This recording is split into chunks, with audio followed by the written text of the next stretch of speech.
Good morning, everybody. My name is Johnny Nordello, and as you can see right now, we are taking a live look at the Sullivan County Courthouse for the fourth day of the Megan Boswell case. As you can see, they're about to start in just a few minutes. Proceedings are supposed to start at 10:30, and you can watch it live on our Facebook, our YouTube, and our website throughout the day. As you can see, that's Megan Boswell coming into court.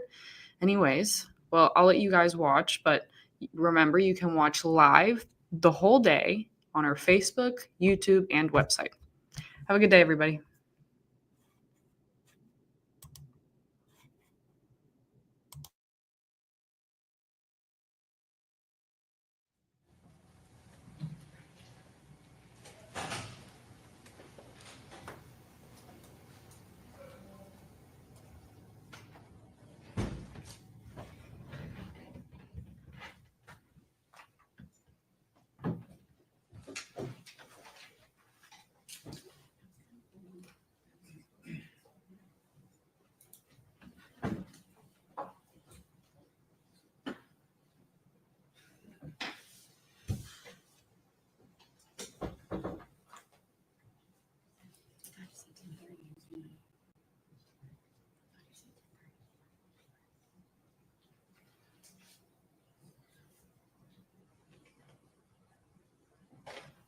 Do you think the air system is because they turn it lower on weekends or maybe?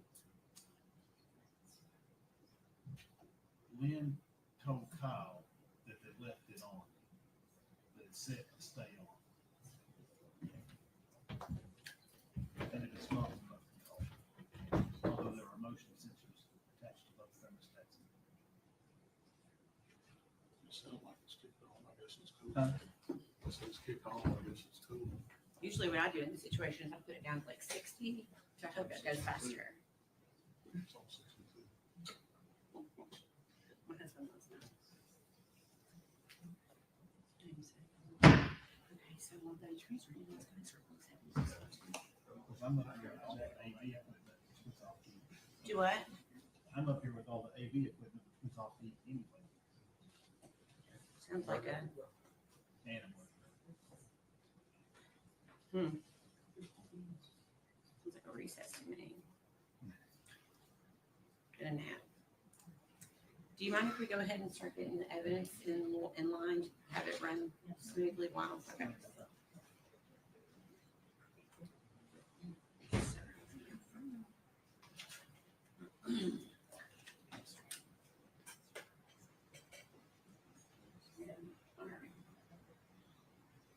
So.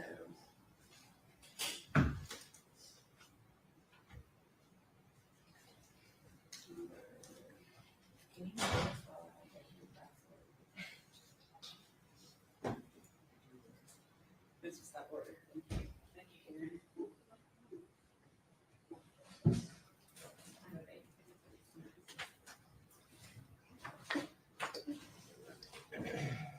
You are right. Do what? You are right. This is my cruise thing. I take us on cruises. Or anywhere really. This is called Post 40 van.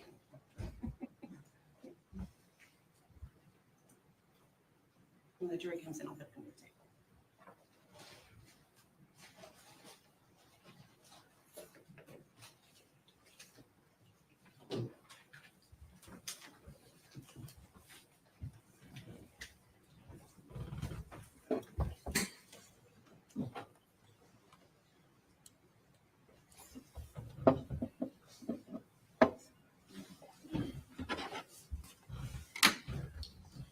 I do think the air's on. I hear it.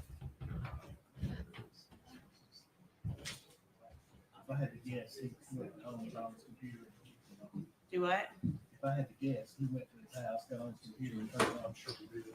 And had like a moment of panic where he's like, oops.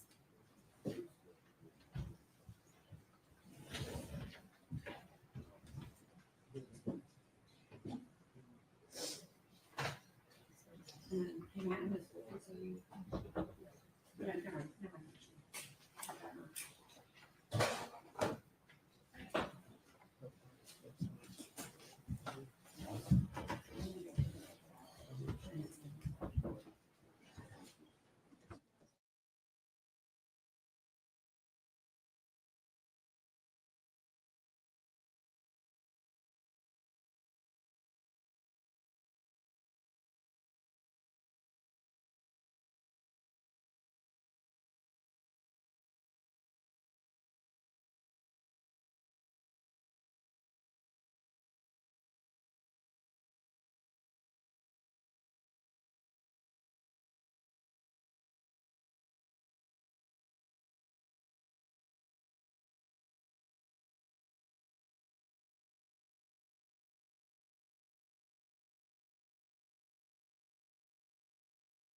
State ready to proceed? Yes, Your Honor. Defense ready to proceed? Yes, Your Honor. All right. The jury's ready to bring him in.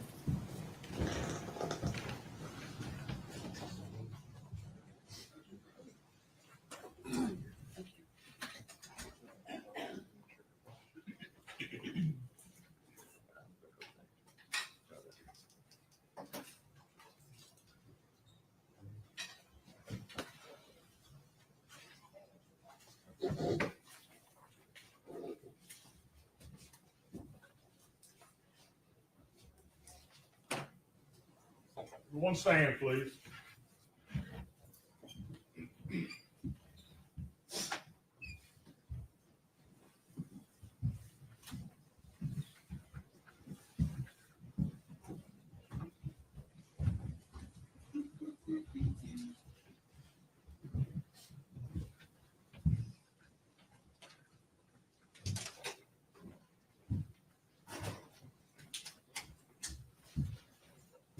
You may be seated. Thank you. Good morning, ladies and gentlemen. Yesterday, when we left, I gave you certain admonitions. Does any juror have anything to report about those admonitions? If you do, raise your hand. Let the record reflect that none of the jurors have raised their hand. General, turn it to State would call Steve Williams.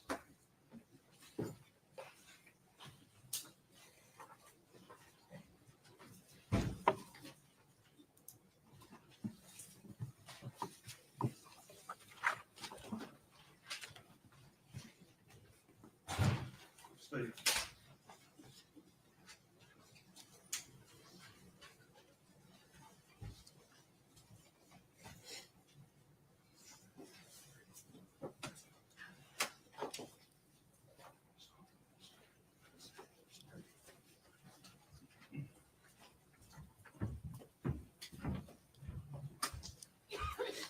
raise your hand. State your name. Steve Williams? You solemnly swear affirm testimony about to give you the truth, all truth, and the truth, sir? Yes, sir, I do.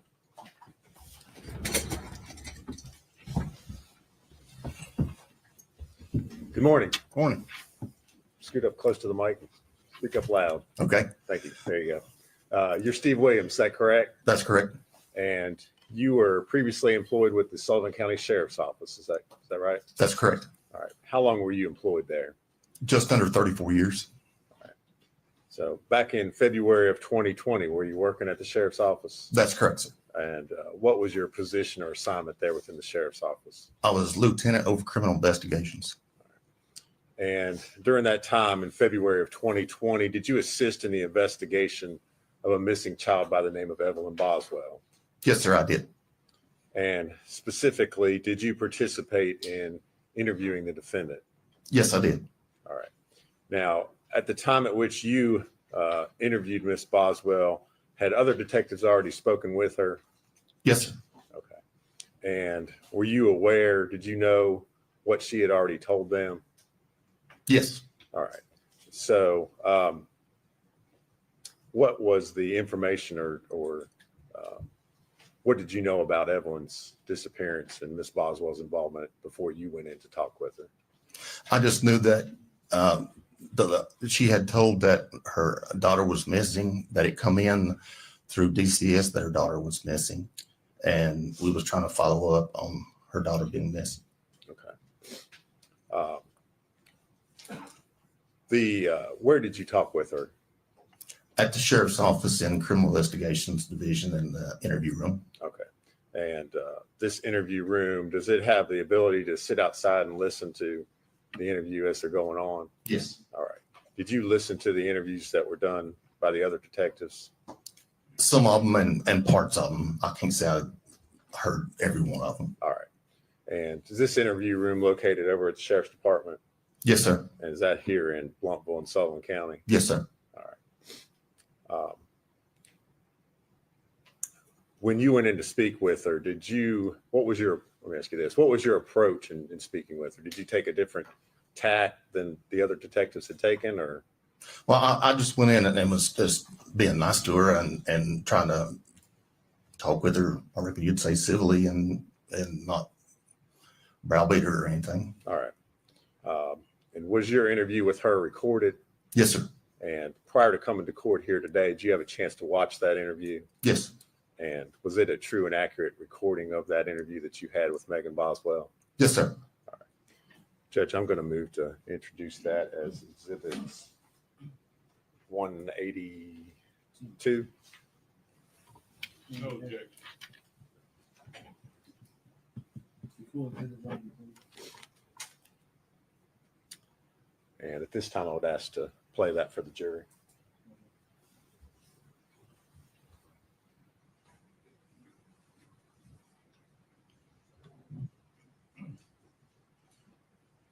Hi, Hello. I'm Steve Williams. Hold on just a second, okay? I'm going. I can't go nowhere.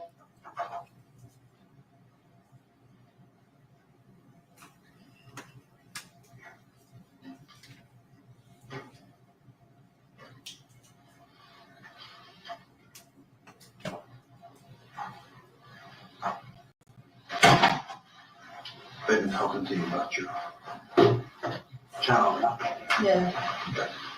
and where's the last time you saw your child? I'm coming home to tell you. Right after Christmas. Where? Ethan. Okay. And you say Ethan, does that mean Ethan's in Louisiana or Ethan's? In Boswell. Like I told him, I don't know if he took and dropped her off somewhere right after I dropped her to him, but I don't know what's going on. Where did you give her to Ethan at? Boswell. I was your grandparents' house. Okay. And what's his grandparents' name? I know his grandma's name is Sherry, but I do not know his grandpa's name. Okay. Have you ever been there? Once or twice. And you've met him? I've met Carl. And that's his grandfather? Yes. Okay. And I'm sorry, I didn't mean to tell you I didn't know his name, but as soon as you asked me, it fit right on that. that's no problem. Am I asking questions here all night? No, we'll be done in just a few minutes. Okay. Why, you in a hurry? I mean, like, no, but if they're gonna keep questioning me and keeping me in line, like, I want an attorney. Okay. Because I'm not lied to them. Okay. Well, do you want to talk to me? Yeah. Okay. All right. So the last time you saw your child was at Ethan's, right? Mhm. And you took your child to Ethan's grandparents' house, right? Right, but I never walked in and we stood in the driveway. Okay. And what was you driving? I was driving my Cruise that I don't have anymore. It was a red 2018 Cruise. It's like a little Chevy sedan. Yeah. Okay. And was Ethan staying there? I mean, I guess he was, I don't know. He just had me come up there. Did you see Ethan there? Yes. And did you see his grandfather there? No. Me and Ethan stood outside and talked. Kind of like away from the house. Okay. Like the house was like over here where he parked his car was like towards the trees of the house. And we were standing like towards this side of his car. Okay. And you dropped that bomb. Mm-hmm. And Put the car in his car and everything. what kind of car was he driving?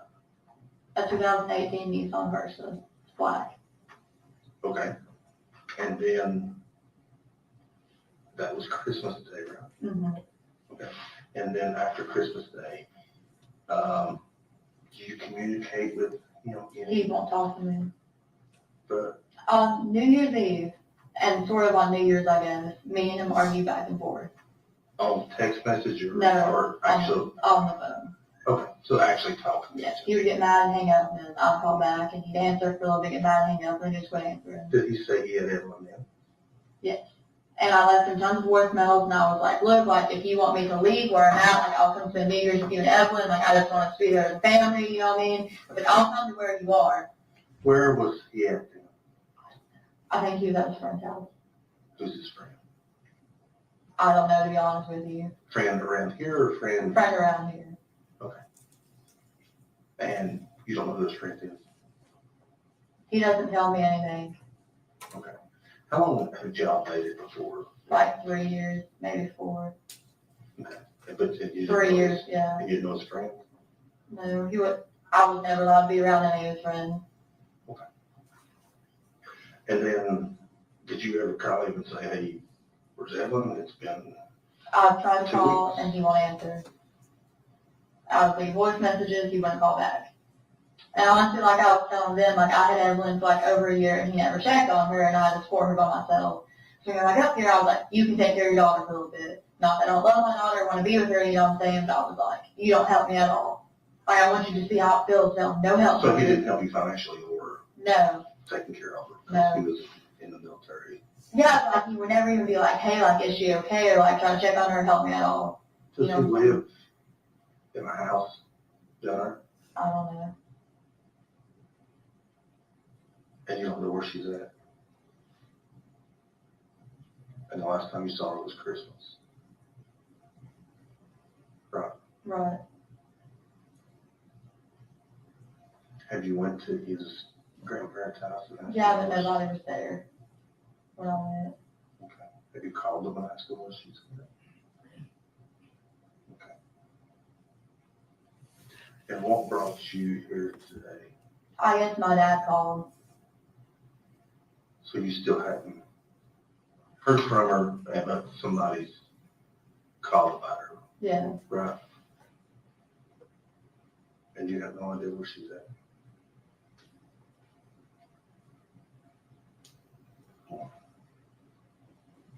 Okay. Have you tried to find her? I mean, yeah, like I called and you won't answer me. I didn't know he went back to the army until today. Like that was news to me when they came in here like, oh, he's from Louisiana. Have you went to court No. to try? To be honest with you, I was really trying to be civil over it. And like I said, I supported her for like over a year. And I was like, if he wants to keep her for a little bit, like that's fine by me. You know what I'm saying?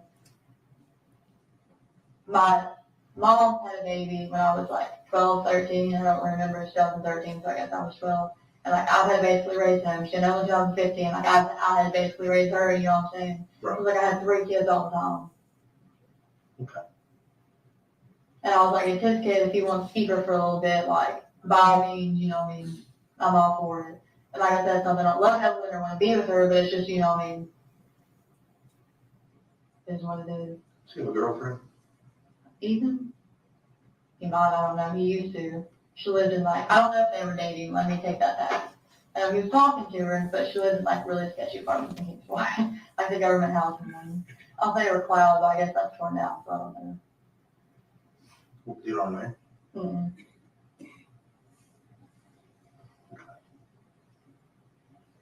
So if you was guessing where she was at, where would you say she was at? I don't know if he dropped her off somewhere or somebody or what he did, so I don't know. Well, would they have to be somebody he trusted to Right. drop her off? So who would you think that he would trust besides his grandparents? I don't really know, to be honest with you. I didn't even know he really talked to his grandparents that much. Ethan never told me anything about his personal life. Like, especially after he got in the army, like, he just would not talk to me about it. I don't care how much I cried, he just would not talk to me about it, to be honest with you. Okay. And also, when he was in the army, he'd go, like, months without talking to me, I tell him. Well, Before and after I had Evelyn. if you're in the military, sometimes you're out in the field and stuff like that, you can't just. Well, yeah, I understand that, but sometimes he would just get mad and just not talk to me. You know what I'm saying? Like, long periods of time. And I know that wouldn't be. Okay. So if you could help us right now find her, where would you tell us to look? I don't know who Ethan hangs out with. Does he have Facebook? Yeah.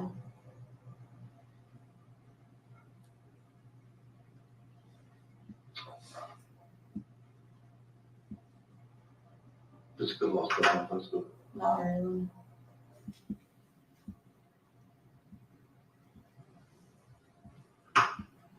Do you have Facebook? Mm-hmm. Do you have communicating on Facebook? He does not respond. I think he's blocked me on Facebook. I only blocked me on Instagram. Just because he didn't want to talk to me.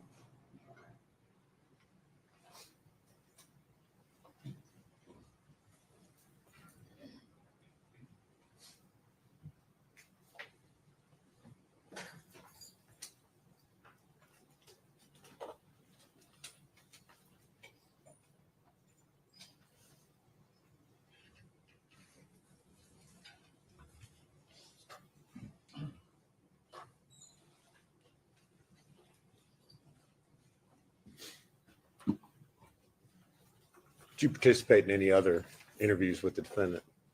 No, sir. Okay. Did you do anything else as far as the investigation was concerned? I assisted other officers in the investigation. You continue to do other things? That's correct. Thank you. If you would answer any questions Mr. Scott has for you.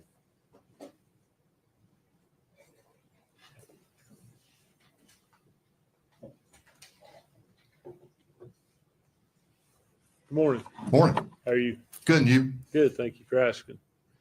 What time did you take this interview? I don't recall what time of day it was. I think it was in the evening. Okay. It's my understanding at this point that Megan had been interviewed by Tracy Haraz, a DCS worker, and then later by Michelle Gillen, and then you. Is that correct? I couldn't tell you the exact order of the people who went in and interviewed before me or after me. I can't tell you that. I don't know. Your interview and those other interviews that day, they were basically a continuation of the same interview with different people. Was that? There were several officers and agents that interviewed, or several officers that interviewed that day. Okay, but was it basically a continuation? I've talked to her, now you go talk to her and see if you get more. Yes. At one point, she asked you for an attorney, No, sir. but you didn't feel like she did. No, sir. She said, if this happens, I want an attorney. She didn't say I want an attorney. She said, if this happens, I want an attorney. You had instructed her not to go anywhere. The sheriff's office is a secure facility, and we can't have people walking up and down the halls of the sheriff's office. Okay, so she wasn't free to leave the room she was in. If she wanted,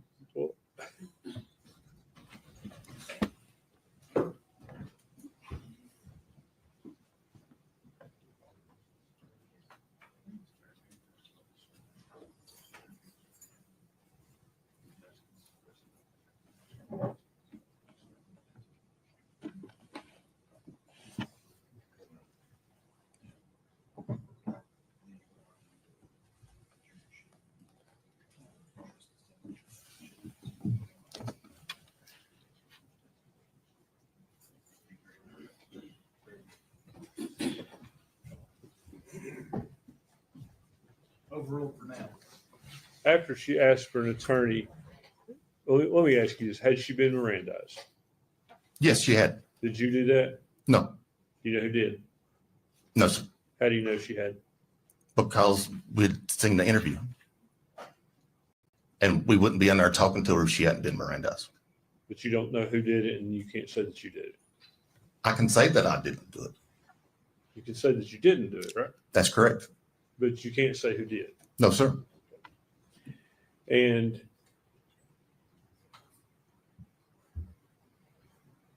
as it relates to her question for an attorney, and this will be kind of my last question on that. You didn't stop questioning her. You said, "Do you want to talk to me?" You continued asking her questions, correct? That's correct, because she never asked for an attorney.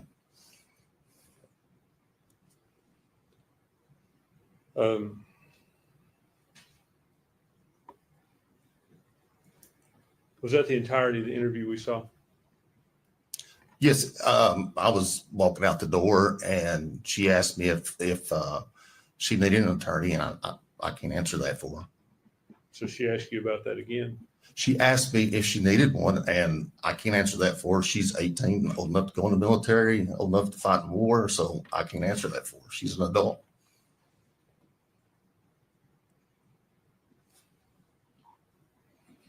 What time did you come on shift that day? Do you know? I usually come to work at 8 o'clock, but I can't tell you that day. It was probably 8 a.m. I'm just trying to nail down the time period. It would have probably been in the evening if I was guessing, late afternoon. By late afternoon, you mean before 6 o'clock? It would have been right around 6 o'clock if I was guessing that day. Okay.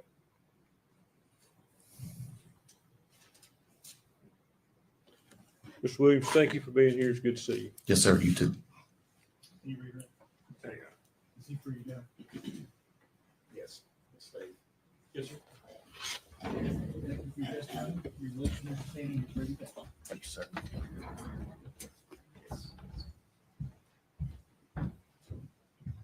State would call Joey Strickler.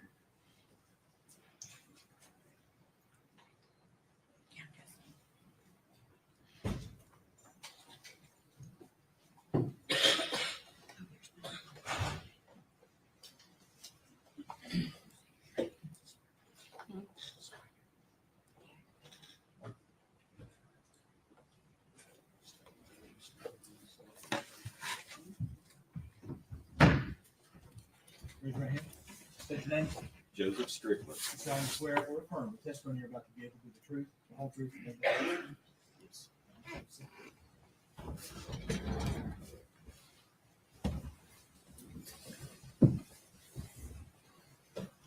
Good morning. Good morning. Can you please tell us your, actually just spell your last name for us for the record, Strickler, Strickler. okay? And where are you currently employed? The Second Judicial District, District Attorney General's Office How long have you been employed there? since September of 2021. Okay, and what is your title there? Victim Witness Coordinator. Okay. And prior to that, were you employed in law enforcement? Yes. Sullivan, excuse Okay, me. go ahead, tell me where, yeah. Sullivan County Sheriff's Office, Okay, what was your title at the Sullivan County Sheriff's Office? Captain of Criminal Investigations. Okay. And how long had you been captain of criminal investigations? I was with the department for 30 years before I retired, and two different occasions, it was several years. Okay. So could you give the jury just a brief rundown of your experience with the Sullivan County Sheriff's Office? I started out in as a when I graduated from college, I started out as a corrections officer and worked my way up to a patrolman, and from patrolman went into detective division, and then worked my way up through the ranks there to being a captain over the criminal investigation division. And were you employed in that capacity in late 2019 and early 2020? Yes, I was. Did you assist in working the case of missing child Evelyn Boswell? Yes. Do you recall what your role was in this investigation? Was the captain over criminal investigations. My main duty was administrative, and basically what I was doing was being a conduit between our agency and the FBI, the TBI, the district attorney's office, the staff and command of the sheriff's office, and also helping out any way that I can with making sure they had the resources they needed and the manpower. Okay, so you're essentially a liaison between the different agencies that were working this investigation. That's correct. Did you personally interview Megan Boswell at some point? Yes, I did. And was that on February 20th of 2020? Yes, it was. Okay. That day, did you conduct more than one interview of the defendant? Yes, Okay, how many? 2. Okay. To your knowledge, and you may not know this, had the defendant been interviewed by anyone else that day prior to you speaking with her? Not to my knowledge. Okay. Where did these interviews take place? The Sullivan County Sheriff's Office Detective Division's interview room. Okay. And is that located in Sullivan County, Tennessee? Yes, it is. Was the interview video and audio recorded? Yes, it was. And who was present during the interview? Myself and Miss Boswell. Okay. Have you had an opportunity prior to court to fully watch both interviews in their entirety? Yes. Okay. So first we'll go to the first video. Is that a fair, since you've watched it, is it a fair and accurate representation of the first interview you conducted with Megan Boswell on February 20th, 2020? Yes. Your Honor, we'd ask that be made exhibit number 183. 183. Any objection? No, sir.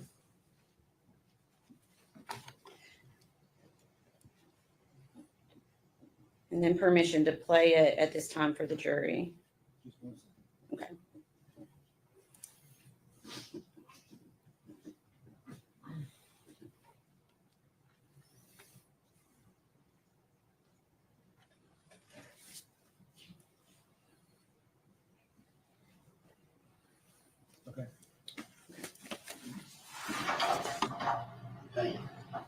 I'm Joey Stricker. I'm the captain of criminal investigations.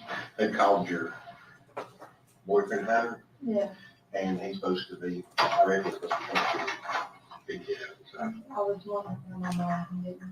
oh, you want your mom, not him? Yeah. Okay, I can do that. Take care of that. Okay, well, can I ask you something you answered me honestly? Okay, so like when I got another cop's car, he was telling me like Hunter had like orders of protection against him or like domestic assault or something. I can find out. I don't know. Can you tell me that? Oh, I could tell you that if I knew it, but I can find out for you. Can you? Sure. I mean, I'm not trying to be mean like he does, like I just really like, don't want to be around that kind of person, you know what I mean? I don't blame you. Okay. Let me see if I can find out for you. Give me a second.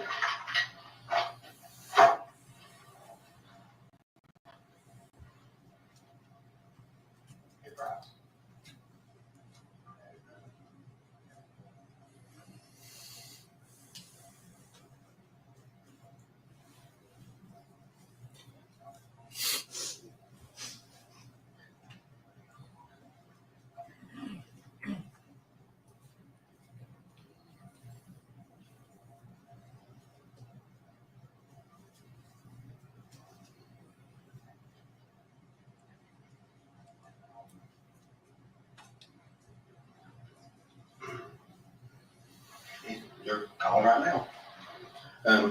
That's not no mom can give me. Yeah, I can do that. Yeah. You know, I've been watching, you know, the videotapes. I've been watching it. I've been doing this a long time.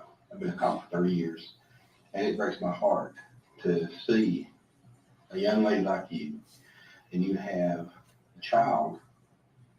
We don't know where it's at. Did you watch me cry? I was trying not to cry and then. That's okay, though. That's okay, okay? Because the fact of the matter is, you have a Maggie, is that right? That precious little baby's somewhere. I don't know. And I honestly believe, I want to believe that you would tell us in a heartbeat if you knew where that child was at. And is there any way that you can think, maybe help me to find that little baby? I really don't know what started to tell me that. That's okay. That's okay. Okay? It's okay. I know you've not seen her in a while, and I know, you know, we've been talking to even, we've had him on the phone. We've had his captain on the phone. We've been talking and trying to find this baby. Is there any way that somebody has that baby that's a friend of yours or a family member that's afraid that if they're afraid to tell us or they're afraid that you'll tell us, so they want to keep. I don't know if you know that I dropped her off somewhere what happened. I was trying really hard to cry, but I was like thinking about her, I dropped her off, and she's asking what she's wearing and stuff like that, and I'm sorry. That's okay. That's okay. It's okay. I understand. Please, we're just trying to find out what happened to that little thing. And, you know, I'm a daddy, and it breaks my heart to know that this child could be with someone that don't love it, that don't take care of it, or God forbid something bad's happened to that baby. And, you know, the thing about it is, everybody's going to point back to you because you're the mama, and you're the mama that let the baby go. When I say let the baby go, I mean, you're the one that took the baby and said, here. I know, but I was scared to her dad, and I thought it was okay. You say you thought it'd be okay. Do you think something's happened to it? I mean, no, but I mean, I didn't think that, you know, I wasn't going to see her for months at a time or something like that. What I did, and when all started happening, I was like, oh, I don't want to hear my mom just to try to like solve myself. I don't want to do that, you know what I'm saying? I don't want to be that person who does all that, you know what I mean? And like, I just learned her for over a year by myself. And I was like, if he wants to keep her for a little bit, it's fine. But how old are you, man? 18. You're just a young lady yourself. You're a brand new mama, and you're thrown into a different world, wasn't you? And, and I can understand you feeling that way and saying, hey, you know, I just want a little bit of time to myself, a little bit of time to be me before I have to be a mama. And you had all these things that happen so quick to you, you know, it bless your heart. My heart goes out to you, but I'm telling you, we gotta find that little thing. We gotta find her.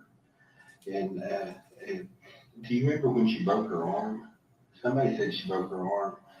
I don't know if she actually broke her arm or not. I just know it was bruised. I never saw it. So I don't know. You never saw the bruise? No. And did this happen after you had gave her to you? Okay. Okay. Well, now, when they say that you dropped the baby off at his parents, His grandparents. his Me grandparents, and him stood outside. We didn't go in. and where was the baby at? On my head. And then I let her kind of like go to him to get used to him. And I stayed about 30 minutes and she was fine. So I left. So okay, did the grandparents ever come out? No. They never really come out? No. Okay. And then that was the last time you seen her? No, I saw her the next day. You went back and seen her the Just for a second. Beaton brought into it. He told me to leave. Okay, who was with you when you went back It out was there? just me. Just you. Now, was you dating anybody during that time after you left? Hunter. But I didn't really tell me if Ethan were into it. Okay, so you went from Ethan to Hunter. Okay. Okay, how long do you know Ethan? Can you tell me a little bit about him? I mean, I met him my freshman year of high school. Where'd you go to school at? Central. Okay. Okay, so you just graduated last year? Yeah. Okay. Okay. So, wow. And where'd you meet Ethan at? At school. So he went to Central also. Okay. And then he got in, he joined the Army, is that correct? Okay. Hmm. So the last time you seen your daughter was sometime around Christmas, the day after that you dropped him off, you went and he didn't want to let you talk with her, be with her or anything. Was there a confrontation or anything? He just basically ran you off or say, hey, you're not talking to my I think he just basically ran me off. Okay. When you all met down in El Paso, when you went down there, did you all just meet down there and you turn around and come back home with No, I him? stayed for a little bit. He didn't come back home until a couple weeks after. So did you bring the baby back with you? You had the baby with you, you brought it back, okay. And then where was you staying at that time? My dad went to trailer park and I was staying in one of his trailers. Okay, okay. And your dad's Tommy. okay.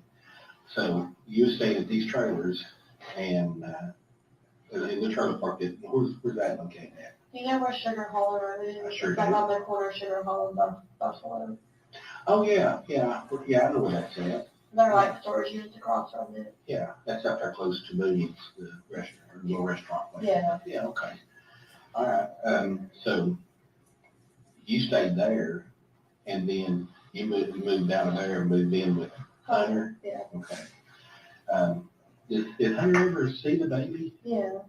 Ever see Not it? much, I won't lie to you, just because I'm That's worried fine. about bringing Evelyn around people, you know what I'm saying? I understand that. And also at the time, I'm not gonna lie, like Hunter told me he's on probation, but we didn't tell me before, you know what I'm saying? I'm like, iffy on who I bring her around, you know what I mean? Okay. So you was thinking that you was doing the best for your baby by Not having her around. him and And I know that sounds bad, but like now that I know him better, I don't think he's that person, don't get me wrong, you know what I'm saying? But I only know him about like a couple weeks when I'm there with him, you know, he's not like taking me out, you know, okay. never really having else to go. But that led you to, I guess what I'm trying to say though is, that was a natural route for you to go as far as if you wanted someone to watch Evelyn was take her to Ethan, Yeah, her dad. her dad. Okay. Okay. Wow. We're fixing to send out what's called a nationwide alert. So we're trying to find this baby, and I don't know what's going to happen. I just pray to the good Lord above that we're going to find her, and we're gonna find her alive and find her well taken care of. Because I've been doing this a long time, and the worst thing you've ever had to deal with is the death of a child, or a baby that's been hurt, or a baby that's been abused. And I have I have a lot of nightmares about that, and it's been too many to count through the years. And all I want to do is stand up for that little baby that may not be able to stand right now. And I need your help. I do. I need your help. And if you can think of any way, fashion, or form, to know where that baby's at, or where, just to point me in the right direction, please tell me. Please tell me. I want to bring it back in. Bring her back in. I don't know. Is there any way that can you tell me a reason why that you didn't reach out since Christmas to the family to try to find Evelyn and talk to her? Just even put her on the phone, let me speak to her. Because I was really just trying to resolve two meetings, to be honest with you. You was what? Just trying to resolve it between the two.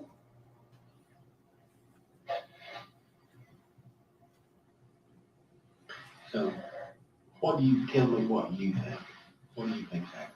I don't know. I think they got her got her out for someone else. One. You think you could have hurt her? No. Did you hurt her? No. Would Hunter hurt her? No. He never get like mad and like threaten me all the time, but he never actually like did anything. You know what I mean? Did he ever show any aggression or anger toward your little baby? No, they don't know. No. You never seen that? No. You said that she had a bruise on her arm earlier. Do you know how that bruise happened that you think is maybe Fell off the bed. That's what I was told. where at? And he said, Did that happen? Did you ever see the bruise and stuff? You never did see the bruise or the broke arm or anything like that? So you did have some telephone conversation apparently yeah, with Ethan about her. yeah. Okay. Well, this is weird because I think that we're being told is that by him, he's like, I've not seen her. He has seen her. I swear to you, he has.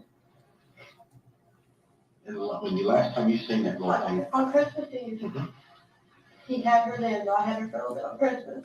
So me and my family and home, we went fishing forage every second night. And he that Christmas Day, and I got her stuff that I got her. And I got, like the stuff that my brother got her and stuff, and I took it to him. they're on off of Hartown. Did you get to see her that day? I What had did her you for a take? couple hours. What did you take to her that day?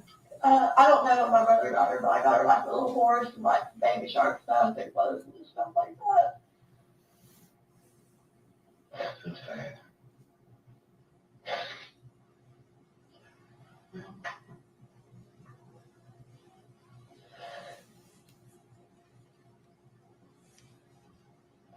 I don't know.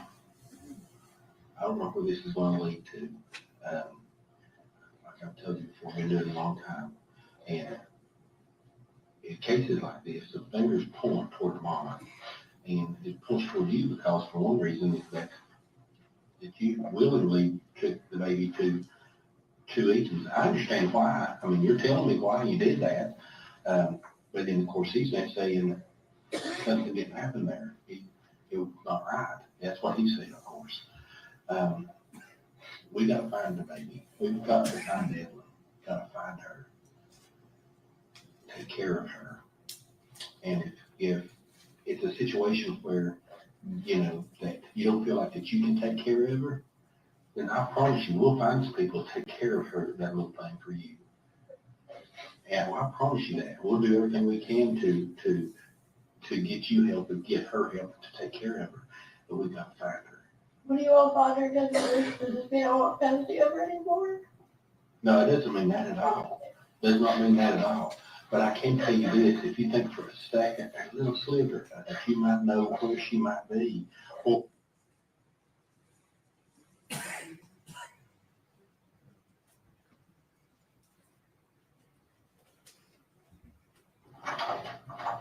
hey,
Ladies and gentlemen, go ahead, officer, please. Go on stand, please.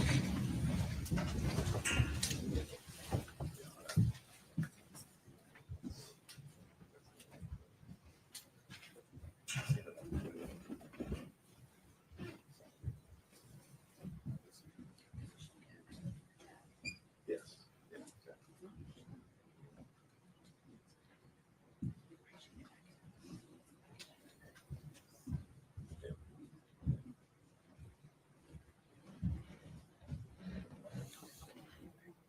You may be seated. Thank you. We'll be recessed up to 10, 15 minutes. Just no discussion testimony.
All right.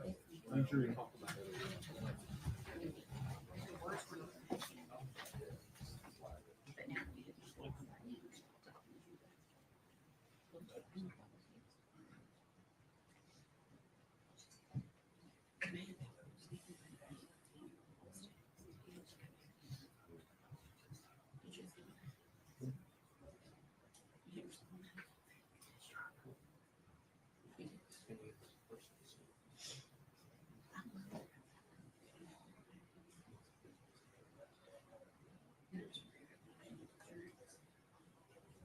One stand, please.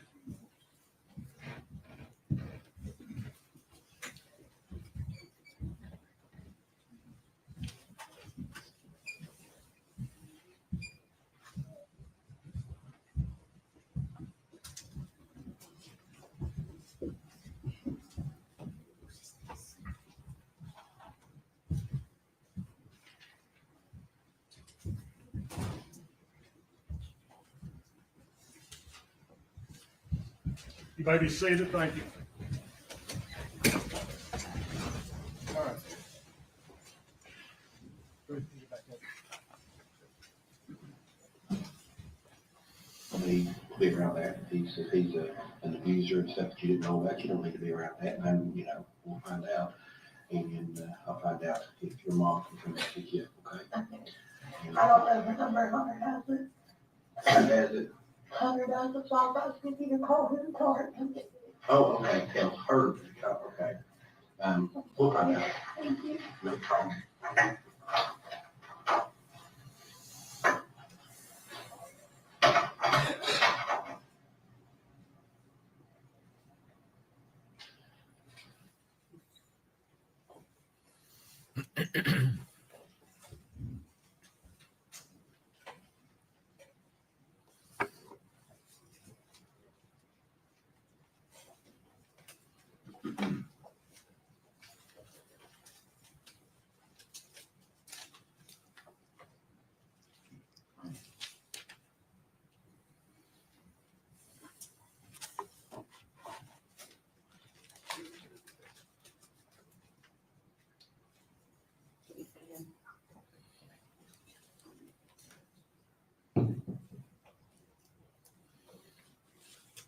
Okay, so now moving to, well, prior to the second interview, you stepped out for a few minutes?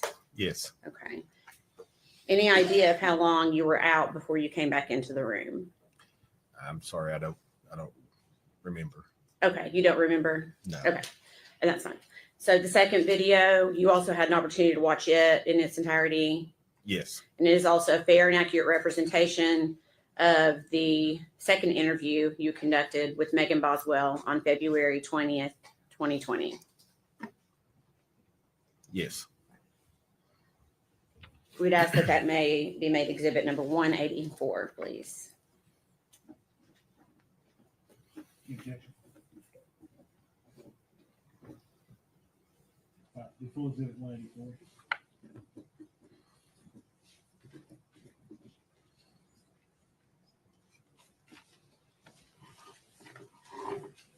And permission to play it for the jury.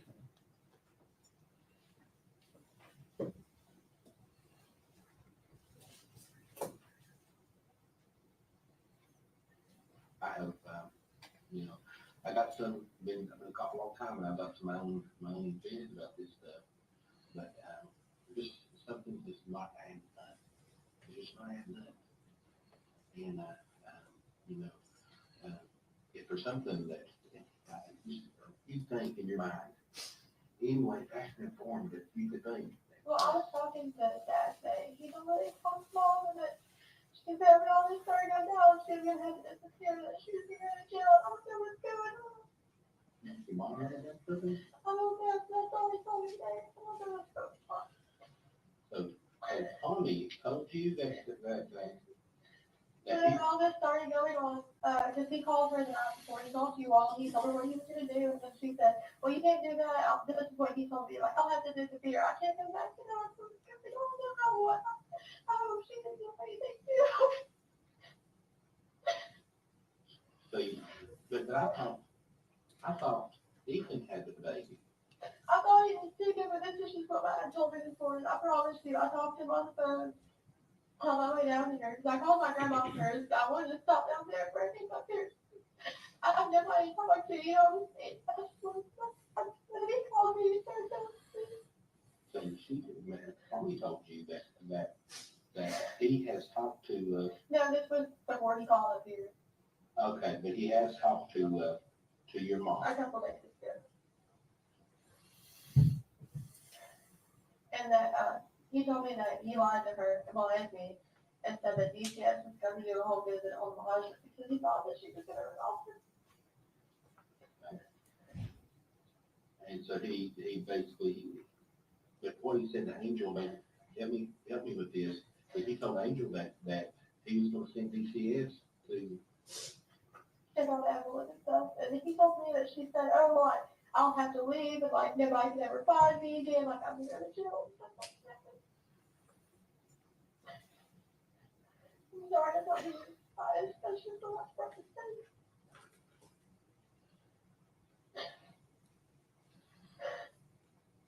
okay.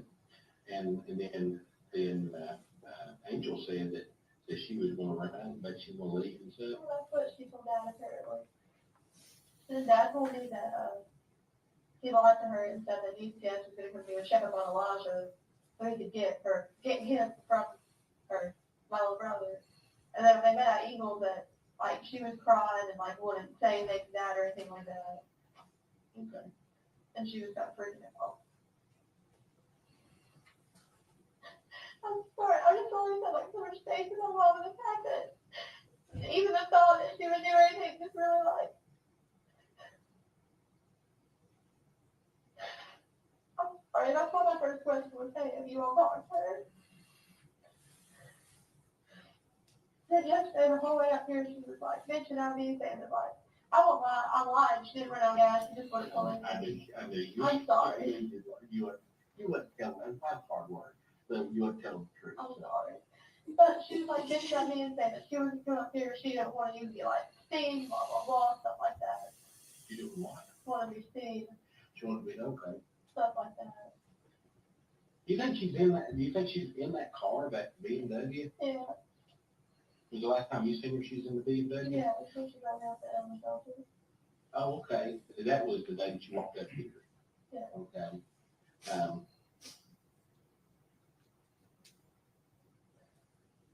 Was McLeod with her? Yeah, Did he drive or did she drive? he used to drive. Did he usually drive it? He was driving that day. Okay, and whose car is that? Whose Beamer is that? Well, Hunter gave it to her, but he didn't get the title on it over there. Okay, so that car should be in Hunter's name? I think it's his brother's name, that's why he didn't get the title on it. It was Hunter's car, but Tanner was gonna buy it, and then Tanner backed out on it. And is it not bad that you re-wrecked or something, a friend? Yeah, on like the passenger side fender wheel, I guess. Like it kind of like popped out and kind of bit into the headlights. You know. A lot dimmer on that side. Okay. But that's who it should be, okay? And, Well, Tanner's first name is Austin. I mean, I don't know if you all know that, but it's Austin. I'm sure we got that. And McLeod usually driving? Yeah. I'm gonna ask you a couple questions with that, because I'm just trying to clarify things. Are they just ate up the boat? I mean, he is. I don't. Listen, if I'm gonna tell you something, Maggie. I've got a girl, I've got a daughter, and my daughter she's old now, she's 25 years old. But I love my daughter dearly. I wanna ask you something, do you love your little girl? Yeah. With all your heart. Okay. Now, that's what I'm getting to. Then we need you to help us. Because everybody, we're trying our best to find her. You know, and I'll be honest with you, I don't care one bit about putting anybody in jail or anything. I want her back. If I can get her back and we can get you straightened out in your life and everything good together, y'all can come back together again. There's no doubt in my mind we can work those things out. No doubt in my mind we can work those things out. but we gotta get her back. I know. And so, with that being said, I just want you to be completely honest with me. No more feelings or anything like that. Completely honest. Are they running dope? Are they just using heavy? What's their drug? They're just using, I don't know what she does. The only thing that she'll admit to me is that she's very far. Okay, Other than that, I don't know, to be honest with you. There were a few times that like Dad and I would went there, like Elijah when she'd be with them, like that. She had birds on her and stuff like that. oh, really? I mean, I don't know, like, if that helps at all or anything, but I mean, she don't like on her arms and stuff like that. Yeah.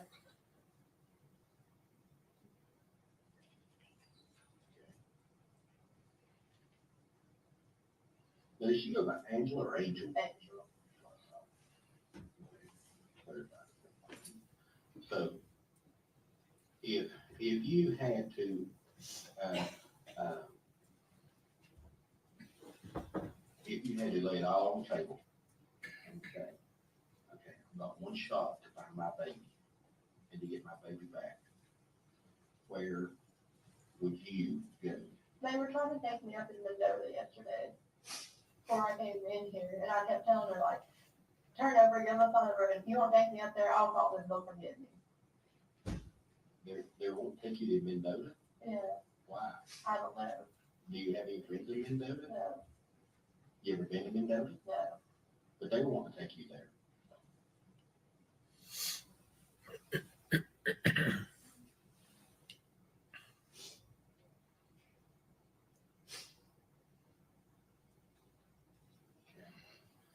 They won't take you there yesterday. It was a different. Well, they wouldn't tell me where we were going. I just thought the road signs. Let me take that back. I understand. So what race type is it? Like, State City Highway, one that had like, the area where it's like Mendoza, and it's like 5 miles away or something like that. Okay. We were headed in the direction of Mendoza. I mean, maybe they weren't like, we take me there, but that's just what I thought. Like, they would not tell me anything. Okay. Does he have any ties to people over there in Virginia? As far as I know, all his family's from North Carolina. Have you ever, gone to see his family in North Carolina or anything like that? Okay. So, when I asked you that question about laying it out there where you might be going, or if you had a chance to get your daughter, to find your daughter, Well, Dad keeps saying that Mom knows something. That's what she's like, you know, not answering anybody, kind of just disappearing. now, I know that you said that you gave Evelyn over to Ethan. But Mom also told me that she talked to Ethan since then. Your mom has talked to Ethan since. That's what, I don't know, like 110%, that's just what I've been told. She told you that? Angel told you that? Yeah. If you want questions her and find her, you can not tell her that I like. Oh, absolutely. Don't you Okay. worry about that. Let me tell you, don't worry about it. I want her. I want your baby back. Okay? I want Evelyn. I want her back. Safe and sound. I want her. I mean, those pictures of her. That picture of her and you. I'll be honest. I got that from my wall, my office of you and her. So that makes me want to go that much further and try to find her. Okay. And it breaks my heart to know that she, I don't know where she's at. You know, could she be with someone else? Could they be treating her good? Or was she okay? That type of thing. And then on the other side of the coin, oh dear God, could somebody have killed her? Could that little baby be in a ditch line somewhere, or maybe in a trash pile, or something like that? And that's what flop is. And so, but you said Angel has talked. She says that she's talked Yeah. to. She's talked to Ethan. And you're pretty firm that you gave let Ethan take care of her right at Christmas. Was it Christmas Day or No, it was Christmas Eve. Christmas Eve? Me and my family went to Pigeon Forge and I dropped her off before we left. This your little, girl did not go with you to Pigeon Forge. But me, Hunter, Dad, my brother, his wife, and like their kids with.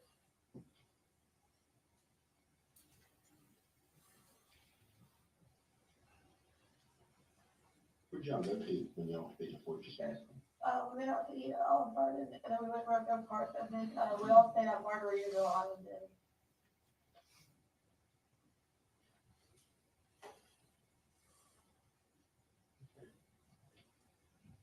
I've stayed there before, it's a pretty nice place. So you came back on Christmas Day Yeah, and then you went back over. Did you see her on Christmas? yeah. Okay, so you went back on Christmas Day. I had her Christmas stuff. Did you get to see her? Did you let you hold her and anything? Okay. What time did you go over on Christmas Day? I don't really know, to be honest with you. I went to my brother's, picked this stuff up probably at like 4 or something, so I guess it was after that, So you took presents to her you know. at Eaton's. And you took it over and, did you get to go in or did you just? No, he always made me say that's fine.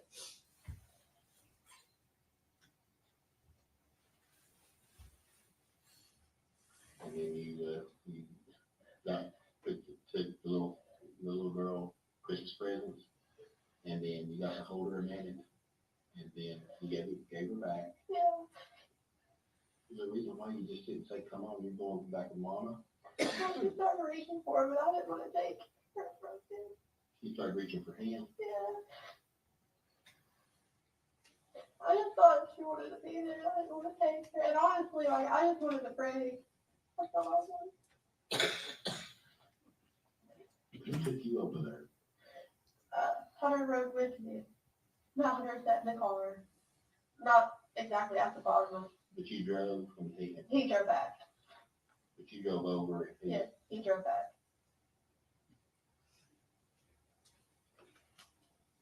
Those were my careers that I had it.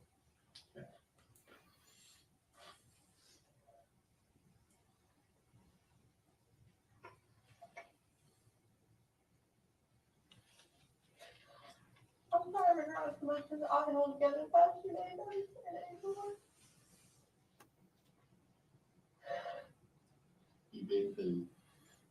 You've been through hell and back, and you're still in it. You're still in hell. I mean, you really are. The whole fact of not knowing where your baby is at. Oh my gosh, and I know it's heart wrenching. And you know,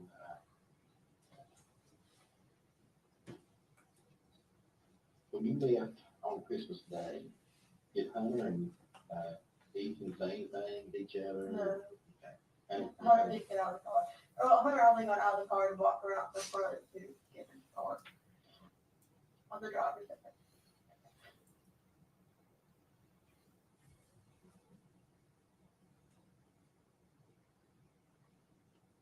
okay, and you what did you say when you pulled out a little bit? You just walked back in with I didn't see where he was standing at the top of the driveway.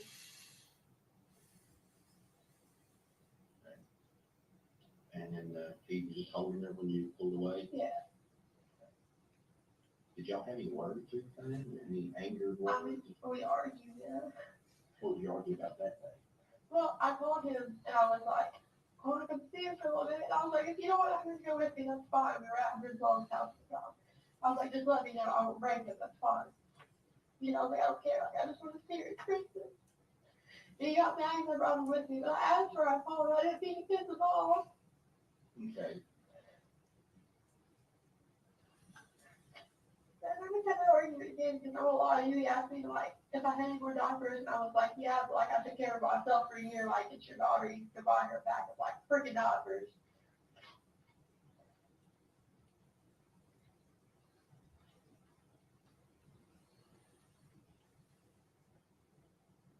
I'm sorry, I don't know guys. I don't want to do without anything. It's just, you know.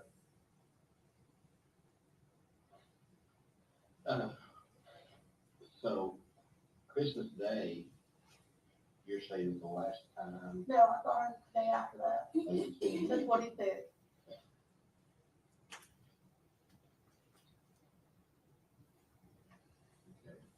And then, when did you see her over at Ethan's tent? Yeah. He was pulling out the driveway, and I pulled in for him to pull out. He had her with, he had her. He got me out for second me because we're arguing, because he's like, you can't just show up here and stuff like that. And I mean, we just got into it as like there, and then he told me that I had to leave or even call, so I left.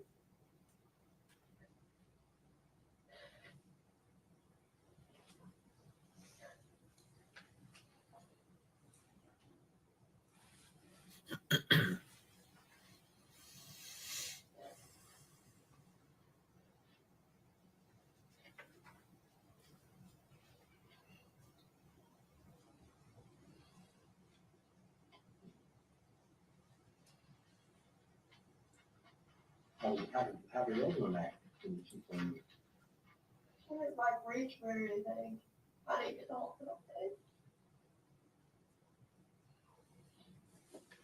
I'm sorry.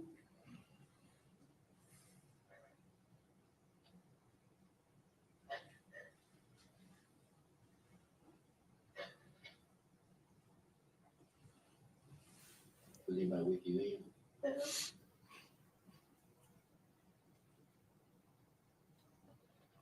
Have you talked to Ethan much after that? I talked to him on New Year's, and he wouldn't let me come over. Or New Year's Eve. If I say New Year's Eve, it's New Year's Eve, like the 31st. I'm trying to talk to him, he just got really like answered me, but apparently my mom told me that she talked to him.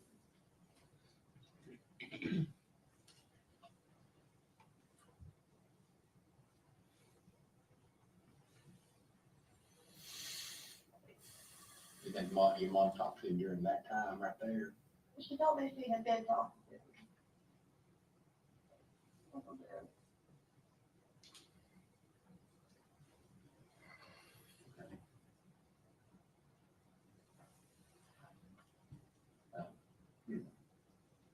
So you not talked to Ethan, you talked to Ethan on New Year's Eve? Yeah. And Ethan said that, your mom had been talking to him. No, she said that. I'm sorry. Mom said she said we talked to him. Yeah. And did Ethan ever tell you that she did call him? No. Think Ethan heard? Um, You think Ethan would heard? My mom? No. Okay. No. You don't think Ethan would heard it? No. I feel like if you did do anything today or someone who thought it take care of me, I don't think you would. Okay. How is Ethan and your mom? Were they cordial? Would they talk? Would they get along? I think, yeah, I mean, I didn't necessarily like go out their way to talk, you know what I'm saying? There was like a few times where they like talked over text over the years. I was with them, you know, 3.5, 4 years. But you've known Ethan a long time, you know, haven't you? Yeah. I know this is going back a little bit, but I mean, how long has your mom and Connie been separated? I mean, I'm asking that is because I'm just trying to figure out, Well, okay, they got like a divorce, I think, in like 2014, 2015. I'm not entirely sure, to be honest. I think it was 2014, but Charlotte wasn't born yet, but little sister. But they had a baby after that. I mean, they were like living together and stuff like that. But if you're talking about as far as like divorce and Legal, something, yeah. I think like 2014. who did they finally make the split?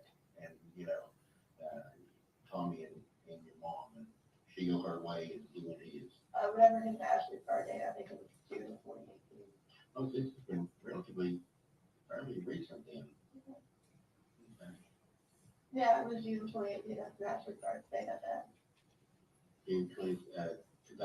I don't know that, I think June 2018, I don't know the exact date, it was at the beginning of June. Okay.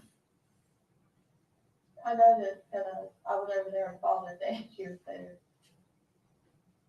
So she had been there before she was 14, because that's when Father's Day is, right? It is. Mhm. Yeah, so she hasn't been there before that. All right. Um,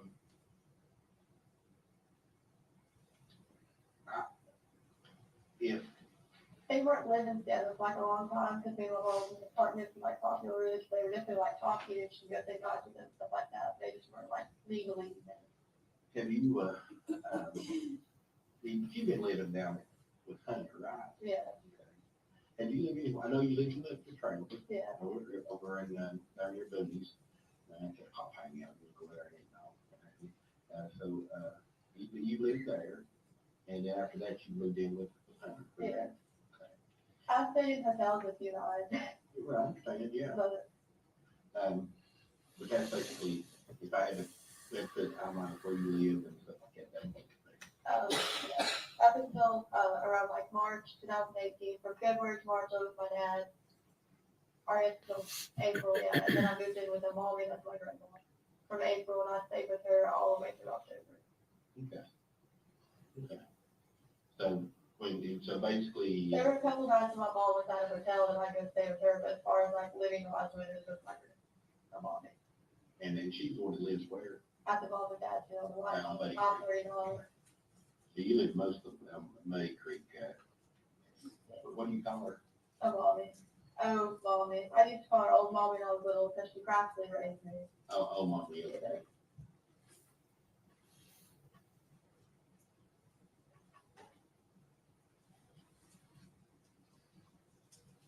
You lived there with her from, when you say? April to October. I stayed a couple of times with her after I got my trailer though, because I'm elsewhere. There's a cop that lives right up the road from me that actually made me feel a lot better, so. After I seen his car there, I was like, I won't be too bad. Yeah, Cause I mean, there's a cop really like my neighbor, and I was like, it's fine. good, okay. Now, okay, so, and then after that's when you I got my took trailer your a trailer. little bit for Halloween. Okay. Cause, I took her tree like maybe a couple days before Halloween with my cousin Ashley, not my ex-girlfriend, this is different Ashley.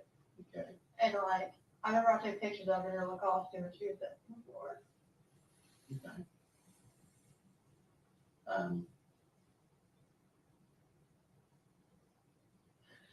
You know, people ask questions, of course, Yeah. and,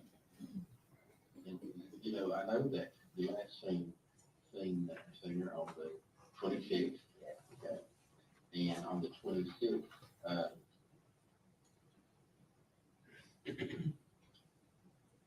on the 26th, okay, your wife, I'm just sorry. So, all this has transpired. If you had to answer a question like this,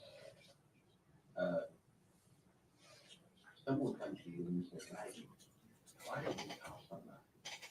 Mom was talking to me, she told me I should just try to resolve it with me. And that's what I was trying to do, she told me she was trying to talk to me about it.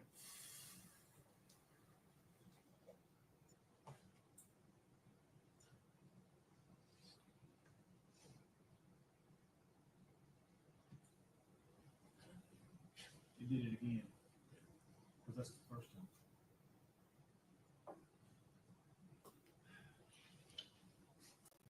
All right, ladies and gentlemen, your lunch is back there, so I want to go ahead and break the lunch and let them try to figure this out. We'll come back probably 1:15. One second, please.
Everyone stand, please.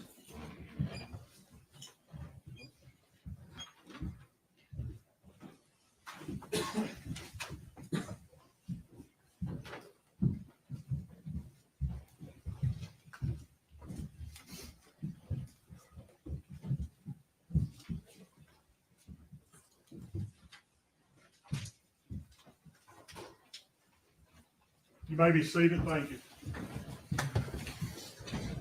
All right, Jennifer, you can continue. Your Honor, that was the end of that video clip. We just wanted to double check. Yes. We can go ahead and submit that to the court reporter.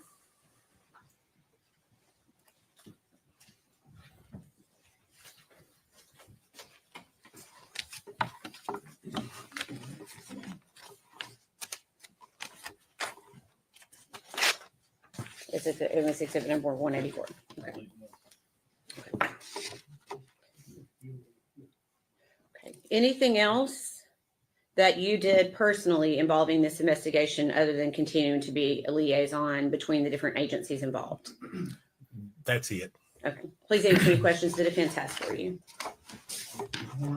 Thank you, Judge. Well, she kind of stole one of my questions. This is the absolute only involvement you had in this case. I won't go back to that a little bit, other than I guess your administrative roles as a liaison. That's correct. And these two interviews that you initiated or done with Ms. Boswell, those both the same day? Yes, sir. What date was that? February the 20th. Now, did you Mirandize her? No, sir. Were you the first person to interview her on the 20th?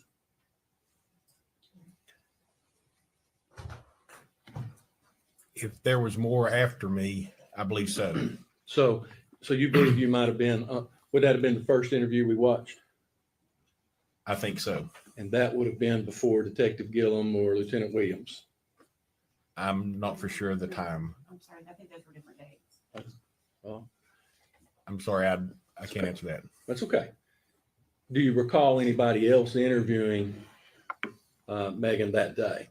No, sir. So it was just you and you alone? I believe so. And then you interviewed her a second time on the same day? That's correct. And how much space was in between those two interviews? How much time? I'm sorry, I don't recall that. Well, I'm not trying to trick you, but is it an hour, 2 hours, or just? I'm sorry, I don't know. That's okay. You interviewed her on the first one, and I imagine you stepped out of the office for some time. Would that be a fair statement? I been 5 years. I'm sorry, I can't. That's okay. You eventually come back and interview That's her. correct. That's correct. She never left No, and came back for a second interview. not to my knowledge, no. Be safe to assume she just sat there until the second interview occurred. Correct. Okay. Do you remember what time that was? No, I sure don't. What would have been your normal duty hours that day? With an investigation like that, it could have been at any given time. I don't know. My normal work day would be like 0800 to 5 o'clock in the evening, but it could have been prior to that or even after. Possibility these interviews could have occurred after 5 p.m. Yes, You just don't know. correct. Fair enough. Just a second, Judge. Yes.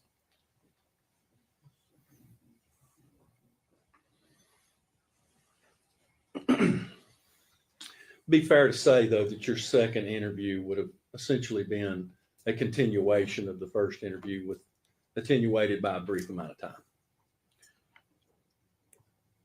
That would be fair to say. Okay. And you said you'd been a detective, actually the captain over the detectives. You were the captain of that little division, so to speak, Yes, both literally and figuratively in rank. yes, And I imagine you've conducted a lot of interviews over your years in law enforcement. yes, At the onset of this first interview, we hear Megan ask about her boyfriend, and you indicate that he's coming down to see her. yes, And she represents, she doesn't want that to happen. Correct. Did that have any significance to you as an investigator? No, not at that point. During the course of the investigation, I was doing my best to either get new information or to clarify other information.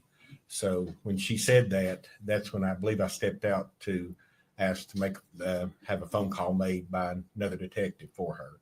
And would that be to just prevent the boyfriend from coming down?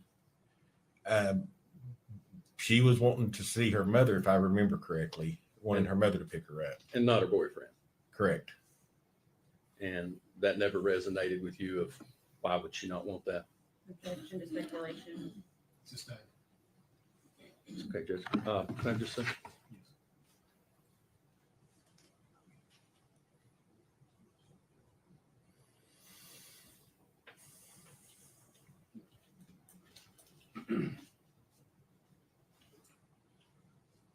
Really what you were interviewing about on this day was essentially the same subject matter, a missing child, that Detective Baraz and Lieutenant Gillum interviewed. Yes, about. sir. So that was the focus of all of these interviews. Yes, sir. And so whether you interviewed first or they interviewed later, they would all be a continual interview over a matter of time.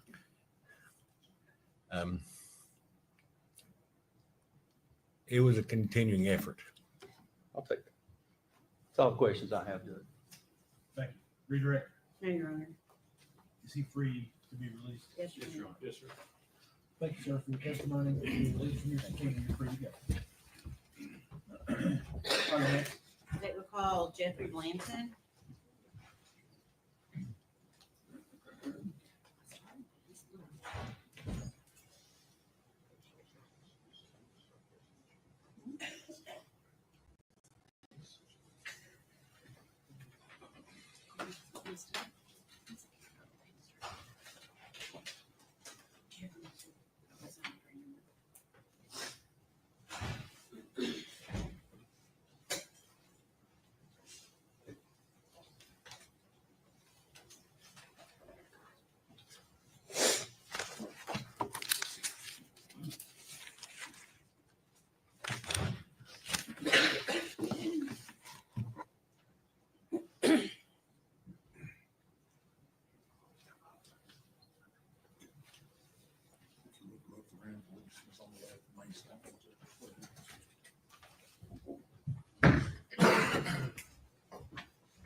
Raise your right hand. State your name. Jeff Blanton. You solemnly swear or affirm testimony about to give you the truth, the whole truth, and nothing but the truth. Yes, sir.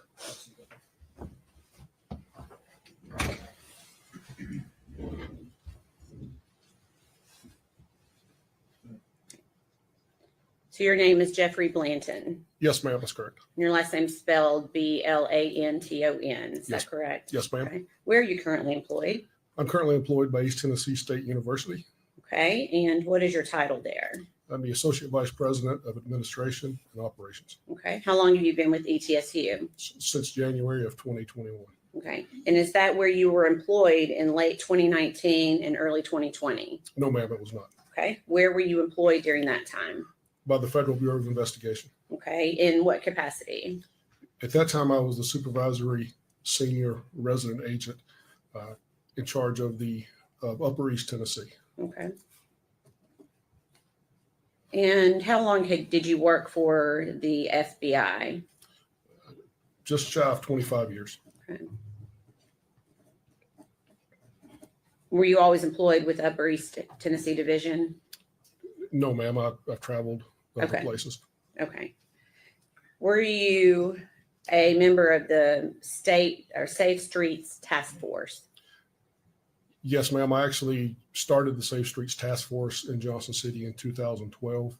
And during 2019, I supervised the Safe Streets Task Okay. Force. Can you tell the jury what that is? Yes, the Safe Streets Task Force is made up of federal, state, and local officers and agents. And the purpose of the task force is to combat violent crimes. The typical violent crime you think of in bank robbery, drugs, extortions. And we also got involved in crimes against children as it relates to the Lindbergh Law of 1932. Okay. And were you employed in that capacity on that task force along with the FBI when you were asked to aid in the investigation of missing child Evelyn Boswell? Yes, ma'am, I was. Okay. What were you tasked with doing? Detective Strickler from the Sullivan County Sheriff's Office notified me that there was a missing child in Sullivan County under the tender age, which by statute is 12 years old. Okay. That gives the FBI jurisdictional authority to assist local agencies in trying to find that missing child. Okay. So I actually didn't have any agents available to come talk with Detective Strickler. So myself and another task force officer came here to the Sullivan County Sheriff's Office and met with Detective Strickler in regards to missing juvenile. Okay. So in order for, to make sure I'm clear, in order for the FBI to be able to have jurisdiction and to provide aid, it needs to be a child 12 years of age or younger. By our policy, we use the Lindbergh Law, the tender age law of 12, Okay. it gives us jurisdiction to work those cases. Okay. However, we're not restricted by that if someone asks for help either. Okay. So tender age being 12 or under 12? Or younger, yes, ma'am, Okay. that's correct. And at some point in the investigation, did you yourself speak with Megan Boswell, the defendant? Yes, ma'am, I did. Okay. Was anyone else present when you spoke with Megan Boswell? Yes, ma'am. Task Force Officer Todd Wilcox Okay. was also present during that interview. Okay. And what agency was Todd Wilcox employed with? Todd was assigned full-time to the FBI Safe Streets Task Force, but his home office was the Irwin Police Department. Okay. And on February 19th, 2020, is that when the interview took place with Megan Boswell, with Todd Wilcox being present as well? Yes, ma'am, that's correct. And where did that interview take place? That interview occurred here at the Sullivan County Sheriff's Office. Okay. And where in the sheriff's office did it occur? There was a room, I'm going to assume it was an interview room outside of the detective's offices. Okay. Is that located in Sullivan County, Tennessee? Yes, ma'am, it is. Okay. Was this interview video or audio recorded? No, ma'am. Okay. Can you explain to the jury why it was not? Certainly. FBI policy does not allow us to audio or video record interviews outside of FBI space. Okay. If we are in FBI space, then certainly that's an option, but this interview was not recorded. Okay. Let's see. Do you know how Megan Boswell got to the Sullivan County Sheriff's Office that day? I don't have, she volunteered, she spoke with me, she said voluntarily, but I'm not sure exactly if someone dropped her off, if she Okay. walked there. I don't know how she got there. Okay. So you sat down with an interview with her, and what did she tell you regarding her missing child, Evelyn Boswell? She told me and Agent Wilcox that she had last seen Evelyn Boswell on December the 25th of 2019. Okay. And where did she say she had last seen Evelyn? She last saw Evelyn at the residence of Ethan Perry's grandparents. I believe their names were Carl and Sherry. Okay. And did she state that she left Evelyn there, or did she state that she took Evelyn back after she went to that residence? Yes, ma'am. I'll back up a little bit. The 25th is the last time she said that she saw her. Okay. She did tell me that she dropped her off at the residence on the 24th of December, the day before. Okay. Was she able to give you an exact address of where she said Ethan was staying? No, ma'am, she could not. Okay. Did she say when she went to Carl and Sherry Perry's residence whether or not anyone was with her? When she dropped Evelyn off on the 24th of The December, 24th. Okay. yes, ma'am, she indicated that she did that alone, that no one was with her when she Alone. dropped her off. Okay. Did she tell you what she did after she dropped Evelyn off that day? Yes, ma'am. She informed me that she and her family then went with her boyfriend at the time, a fellow by the name of Hunter Woods. Okay. That Hunter and her family went to Margaritaville in Pigeon Forge, spent the night in Margaritaville, and then came back to the Sullivan County area on December the 25th. Okay.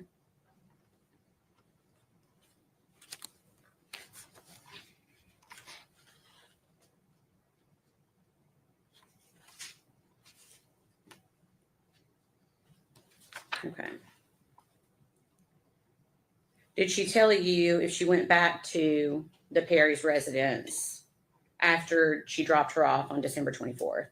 Yes, ma'am, she did. She indicated that she went back on the 25th. Okay. Did she say why she went back? Yes, ma'am. Upon returning from Pigeon Forge, Margaritaville at Pigeon Forge, Ms. Boswell indicated that she stopped by Tommy's house, I think Tommy Boswell Jr., if I Okay. remember correctly, and picked up some Christmas presents for Evelyn Boswell. Okay. On the 25th, she and her boyfriend, Mr. Woods, took the presents to the Perry's residence to drop them off for Evelyn. Okay. And did she say whether or not they went into the house that day?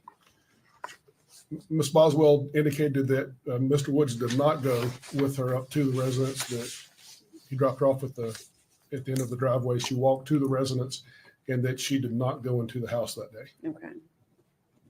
So she indicated that Hunter Wood stayed at the end of the driveway. That's correct. So did she indicate that they didn't even pull up to the top of the driveway to the house? She indicated they did not pull up to the top of the driveway. Why did she say that she wouldn't pull up to the top of the driveway? She had some concern that Mr. Perry and Mr. Woods may get in some sort of argument or altercation. Therefore, Mr. Woods stayed at the bottom of the driveway, and Ms. Boswell went up to the residence alone. Okay. Did she indicate that she spoke with Ethan that day? She did, yes, ma'am. Okay. And did she indicate whether or not she saw Evelyn that day? She indicated that she did see Evelyn on the 25th, but according to memory, she saw her on the 25th, but less than an hour. Less than an hour. Okay. Did she indicate whether she saw anyone else at the residence that day? No, ma'am, she did not. Okay. And did she indicate that she went back to the residence at any time after that? I don't have a recollection that she went back. I know she tried to make contact, she said, with her daughter Evelyn later, but I don't recall she went back to the residence. Okay, so it's your belief that the last date was December 25th? Yes, ma'am. Okay. To your knowledge, did she tell you whether or not she'd ever left Evelyn with Ethan Perry prior to this time? I don't recall that she indicated she had ever left her daughter with Ethan Perry prior to this. Did she talk at all about the fact that Ethan was in the Army? Yes, ma'am, she did. Okay. What did she say about that? She told me that Ethan was in the Army, that he was home on break, and she was going to let her daughter Evelyn stay with Ethan, who she indicated was his biological father, for the holiday. Okay. And that he also indicated that his contract was up, or was soon to be up, with the Army. Okay. Okay, so after that date, December 25th, did the defendant indicate that she continued to go over to Ethan's house to try to see Evelyn? No, ma'am, she did not. Okay. So did she tell you she did not try to go back over? Yes, ma'am. I recall having a conversation, and she said that she called, I think on New Year's Eve, Okay. but that she did not see Evelyn. There was some discussion, she indicated, between her at some point. I don't know if it was the 24th or 25th. I don't recall specifically. Maybe both days. She said they did get to an argument, that Mr. Perry said that he was going to try to get custody. Okay. So she's telling you that Ethan had threatened her. With attempting to get custody of Evelyn, yes, Okay. ma'am. Okay. Did she show you any proof of any custody paperwork at any time? She did not. I recall asking her who the biological father was on the birth certificate, and she indicated that it was not Mr. Perry. But I don't have any recollection of who that person was, if Okay. listed as. So at some point she told you Ethan Perry was not the father. Not listed on the birth certificate. Not listed on the birth certificate. Okay, I apologize. Okay. So did Megan ever say why she hadn't contacted law enforcement when she could not get in touch with Ethan Perry? Yes, ma'am, she did. I asked that question, and she said that because Mr. Perry had made threats that he would attempt to gain custody of the child, Okay. that she was fearful if she went to law enforcement that would further anger him and bolster his case about getting custody of the child. Okay.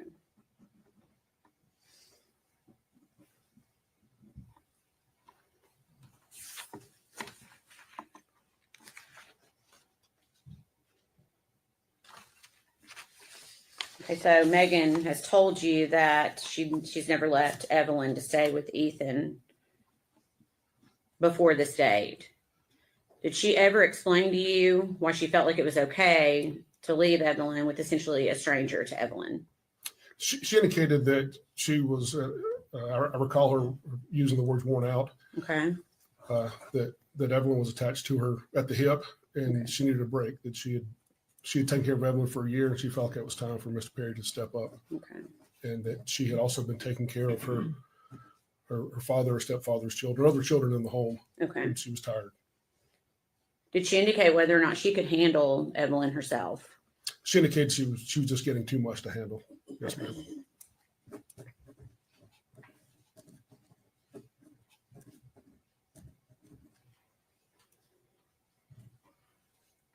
Did you explain to Megan Boswell that the repercussions of lying to an FBI agent? Yes, ma'am, I did. Did she indicate that she understood? Yes, ma'am, she did verbally. Okay. Did she ever tell you she wanted to correct any of the information that she had given you? No, ma'am, I went through all of the information in the notes that were taken and read them back to Miss Boswell. She indicated she had nothing to correct. Okay. So she continued to say that everything that she told you about Ethan was true. That's correct. Yes, ma'am, she Okay. did.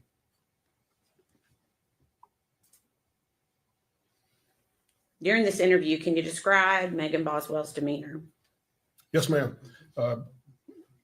Megan Boswell was very matter of fact, completely unemotional.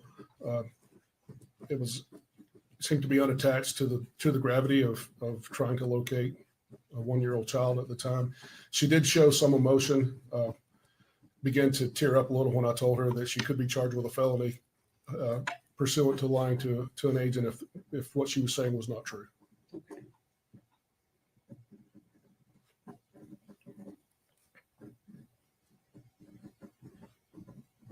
Okay, so after that date, as the investigation continued, were you able to confirm whether the story she was telling you on that date was true or not? At a later date, yes, ma'am, I was able to confirm that she had not been truthful with me during that initial interview. Okay. Please answer any questions the defense has for you. Yes, ma'am. Stop. Good afternoon, Mr. Blunt. My name is Gene Scott. How are you? Great, sir. Hope you are. Thank you. What time of day was it when you arrived at the sheriff's department to conduct this interview? It would have been in the afternoon. I can't give you an exact time, but I recall Detective Strickland calling me. I was actually sitting at my desk, so it was in the afternoon, if I recall correctly. And as I understand it, it was at your behest that the interview was not recorded in that room. You had the cameras turned off because of FBI policy. Yes, sir. The FBI, we take copious notes and document thoroughly and go back over with the person we're interviewing to make sure the person is true and accurate in what we have documented. And our policy at the time, and I've been retired for a few years, but our policy at the time was not to record those interviews. Okay. Not unless they occurred in FBI space. Prior to conducting this interview, had you watched any other interviews of Megan Boswell with law enforcement? No, sir, I had not personally watched any. Okay. Had you been made aware of other interviews with her? It seems like Detective Strickler may have spoken with her prior to me speaking with her, but I don't know the gist of those interviews. Okay. That's all the questions I have. Thank you. Yes, sir. Redirect, No, Your Honor. is he free to go? Yes, sir. Yes, Your Honor. Thank you, sir, for your testimony. Yes, sir. You're released from your subpoena.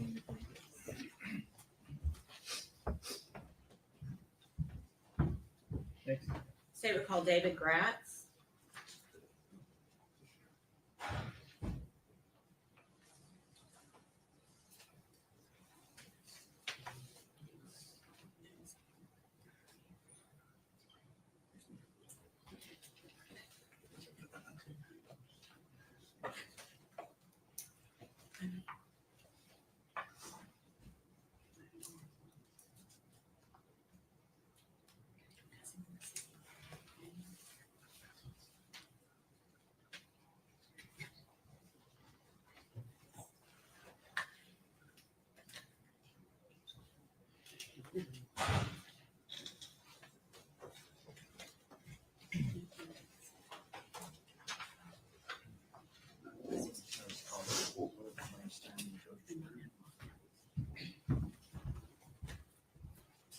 Raise your right hand, state your name. David Gratz. Do you solemnly swear or affirm the testimony you're about to give will be the truth, the whole truth, and nothing but the truth?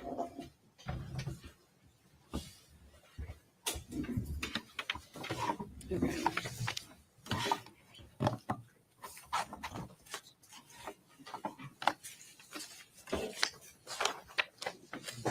you. Okay, please tell the jury your name and please spell your last name for them, please. My name is David Gratz. It's spelled Gratz. Where are you currently employed? I'm an attorney in the private practice of law. Okay. And prior to that, where were you employed? By the Tennessee Bureau of Investigation. When did you first start with the Tennessee Bureau of Investigation? In August of 2019. Okay. And what was your title during that time? I was a special agent criminal investigator. Okay. Can you give the jury a brief summation of what that job entails? Yes, I was assigned to the criminal investigation division. So it's what a larger department might call like a major crimes unit. So we investigated things like death investigations, missing persons, adults and children, also involved shootings and public corruption. If you can also just give the jury a brief summation of your education up until the point of starting your first job. So I graduated from East Tennessee State University with a bachelor's degree in 2011. I continued on and went to law school at Lincoln Memorial University School of Law and graduated with a law degree in 2014. And do you want me to go into my first employment? Please. My first position was with the District Attorney General's office in the 3rd Judicial District, primarily assigned in Morristown. Okay. And then you went to the TBI thereafter. Is that right? That's correct. Okay. And were you employed with the Tennessee Bureau of Investigation in February of 2020? Yes, I was. And were you called to assist in the investigation of missing child Evelyn Boswell? Yes, I was. Which agency requested the Tennessee Bureau of Investigation's help? Initially, it was called in by the Sullivan County Sheriff's Office for us to assist in an investigation of a missing child. And later, we were formally requested in writing to assist by the District Attorney General, Barry's office. Okay.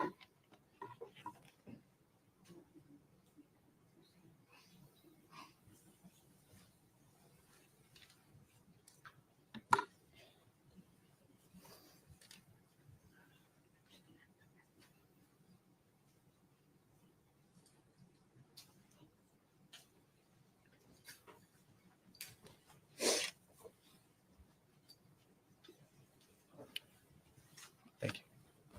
I'm handing you a document. Do you recognize that? Yes, I do. Okay. What is it?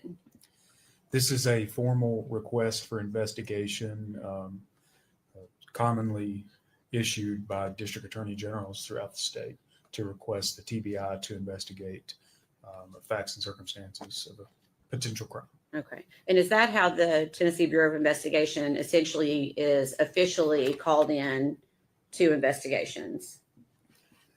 In a lot of what CID does, yes, we are requested by the district attorney general. Okay. And on this specific request, what were you being asked to do?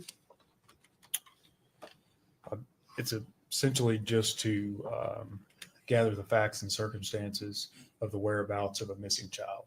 Okay. That was Evelyn Boswell. Okay. Were you given any background information to help you start your investigation? And like most cases, you receive very little background information.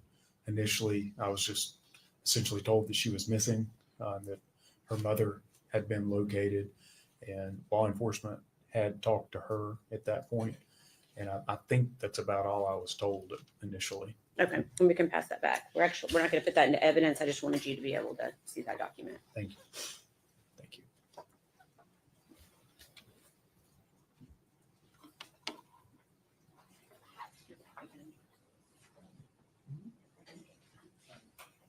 We approach her.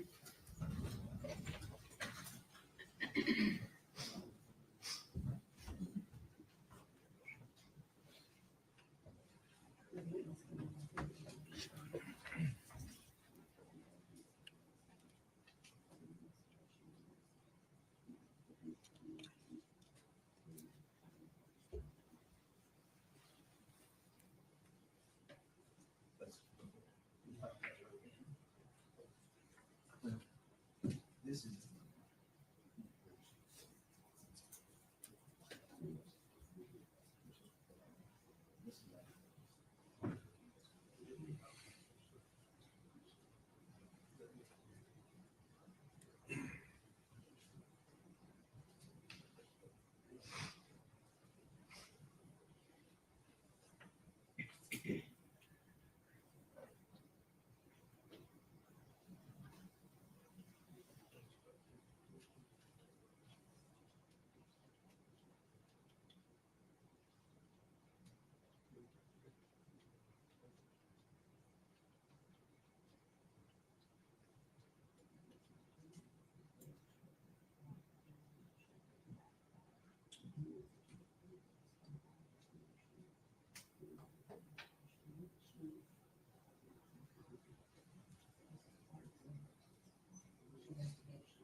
We pass you a document. Thank you. And I'm going to ask if you recognize that document. Yes, I do. Okay. What is it? This is essentially a standard form made by TBI in Nashville of an Amber Alert poster. And it was issued specifically for the victim here, Evelyn Boswell. Okay. Is that a fair and accurate representation of the Amber Alert that was prepared and in regards to missing child Evelyn Boswell? Yes, it is. We'd ask that be made exhibit number 185. Would be 185.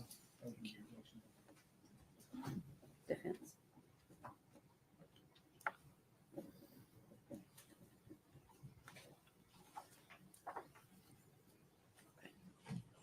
And permission to publish, Your Honor.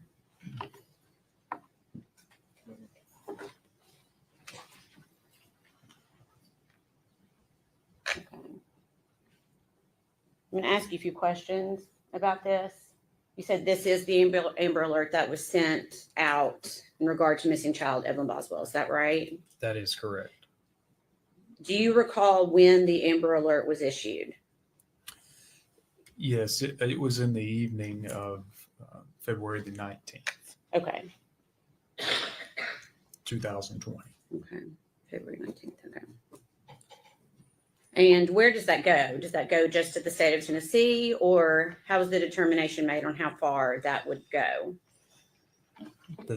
That's a question that I don't specifically know the answer to. I Okay. know they are issued statewide. Okay. I know depending on the location, it can travel over into different states at times. Okay. And the information on the bottom of this, it's pretty small print. I can see it. Okay, you can see it, okay? I can. Is the information listed here, and for where had the Tennessee Bureau of Investigation taken these details that are listed on the Amber Alert?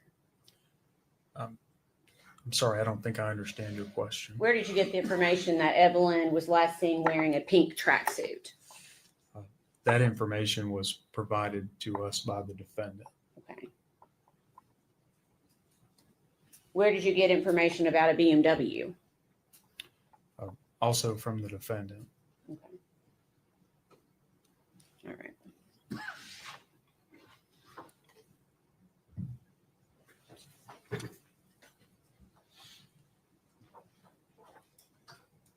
Okay. So after the Tennessee Bureau of Investigation was assigned, can you give a brief description of how you, let me back up one step. What was your role in this investigation with the TBI?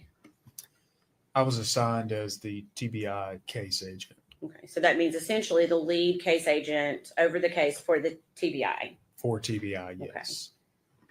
Okay, so after you were assigned this investigation, can you give us a brief description of how you conducted your investigation? So initially, you just arrive on scene and you try to get as much information as you can. You talk to the people who have already been there, find out what they have done. You talk with the local agency or agencies that are already involved, and you really just try to understand what's going on in the investigation and what has been done so far. Okay, and were you working with other agencies at this point? Yes. Okay, which other agencies around February 18th, February 19th? When I first arrived, it was TBI was on scene at the Sullivan County Sheriff's Office with Sullivan County, and I believe they were members of the Federal Bureau of Investigation on scene, FBI. Okay, and how do you meet? How did all these agencies coming together? How do they decide how to execute a plan in an investigation like this? In the initial phases, you really do the best you can, but it oftentimes goes to either the case agent or the highest in chain of command that is on scene, and they get together and decide which agency will play a role in what, and you just divvy up tasks. Okay.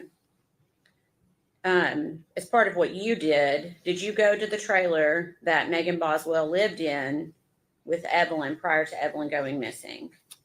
Yes, I did. And do you remember when you went to that trailer? That would have been the evening of the 19th Okay. of 2020, February 19th. So the same day the Amber Alert went out?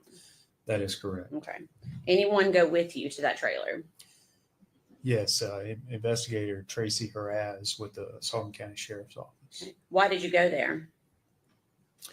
We were going initially to meet a young man named Austin Feller. Okay. And did the defendant still live at that trailer? No, she no longer lived there. Okay. Was anyone living in that trailer at the time? Yes, there were current tenants who had moved in. Okay. If I could please see exhibits number 49 and 50.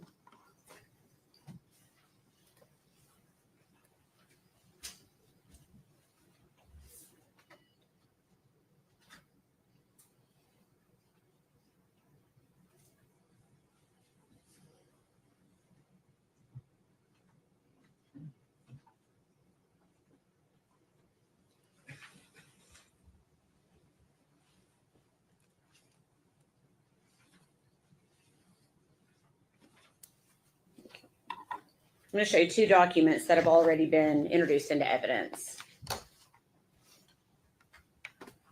Is this the trailer that you were describing as being the defendant's trailer? Yes, Okay. Just another view. Is that an accurate view of that trailer? it is. Okay. And do you know the street address for that trailer? I believe it's at 976 Sugar Hollow Road. Okay. Is that located in Sullivan County, Tennessee? It is. Okay. Were you able to determine who actually owned the trailer? Yes, I believe it belonged to the defendant's family, either her dad or her brother, some type of association owned it. Okay. Were you able to determine if the defendant had left any property behind when she moved out? Yes, we learned that there was still some property at the site. And were you given consent to search that site and or anything attached to that property? Yes, we were given consent to search a small outbuilding that was right there next to that trailer. Okay. And did you also conduct a search outside the trailer? I did, yes. What were you looking for? Any signs of disturbed dirt, anything that would lead us to believe that the victim may still be there, or anything that would lead us to her current whereabouts. Did you find Evelyn? No, we did not. Did you find anything else that was significant to the investigation regarding anything associated with Evelyn? Well, we did inside of the shed that was next to the trailer. Okay. So what did you find in the shed? A stroller that had been left behind. Okay. I'm going to show you two photographs.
Do you still have the photographs?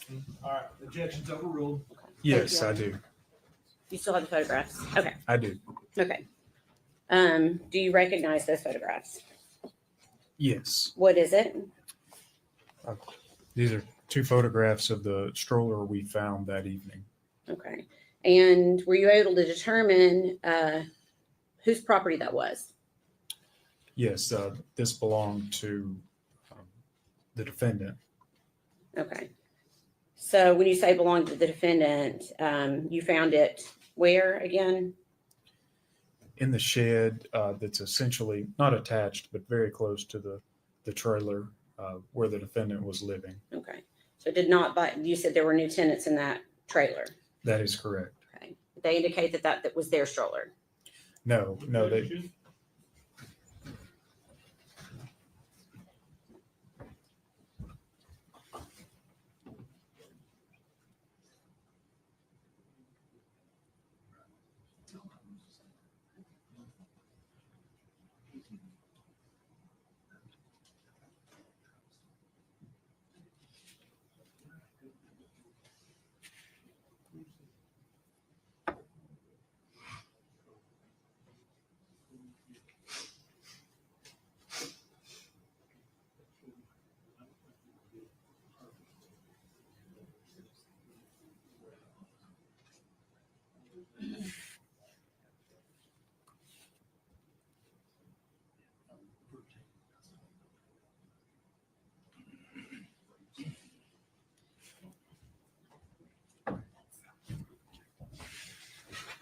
Objection sustained.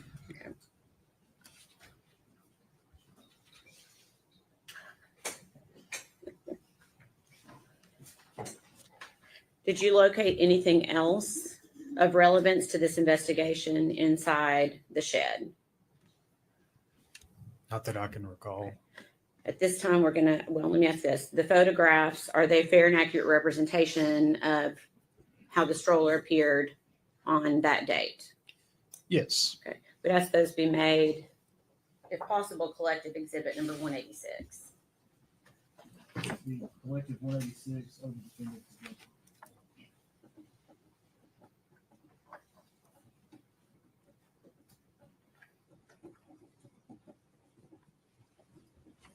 Permission to publish.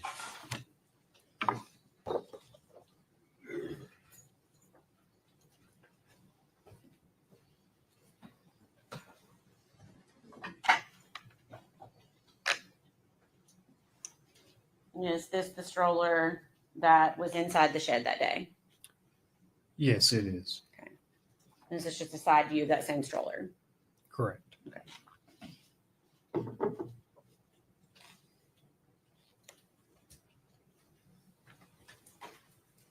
Did you also take the stroller itself into evidence? Yes, we did. Okay. If Your Honor, may he step down for a second? Yes. It's on TV. Picked up on the- If you could step down to where the microphone is. And I'm going to ask if you can identify this piece, if you can recognize what that is. Yes, I recognize that. Okay, and what is it?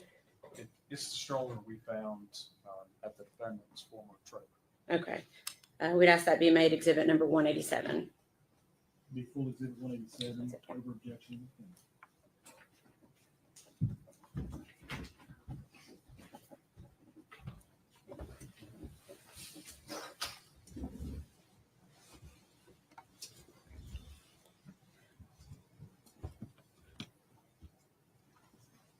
And Your Honor, would you like for us to fold that up?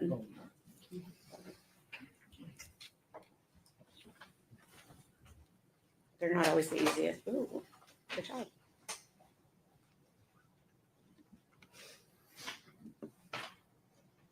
Do you need help?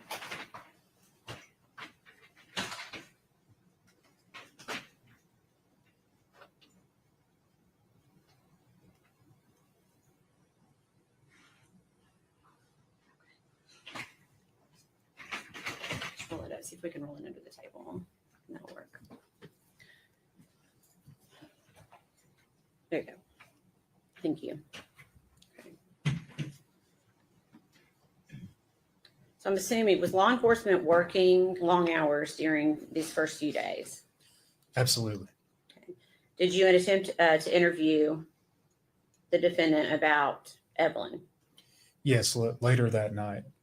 Okay. And what would the date have been for that? When we attempted the interview, it was on February 19th of 2020. Okay. And about what time did that interview start? Shortly before midnight and continued on into the early morning hours of February 20th Okay. Where did it take place? at the sheriff's office here in Blumpville. Okay. Was this interview audio or video recorded? I believe that interview was audio only recorded. Okay. And is that office that you interviewed located in Sullivan County, Tennessee? Yes, it is. Okay. Prior to talking with the defendant, did you Mirandize her? I did. Did she agree to speak with you? She did. During this interview, did she tell you the last time that she saw Evelyn? Yes, she did. Okay. When did she say she last saw Evelyn? The day after Christmas on the 26th of December, 2019. Okay. Where did she say she saw Evelyn? At Ethan Perry's grandparents' house.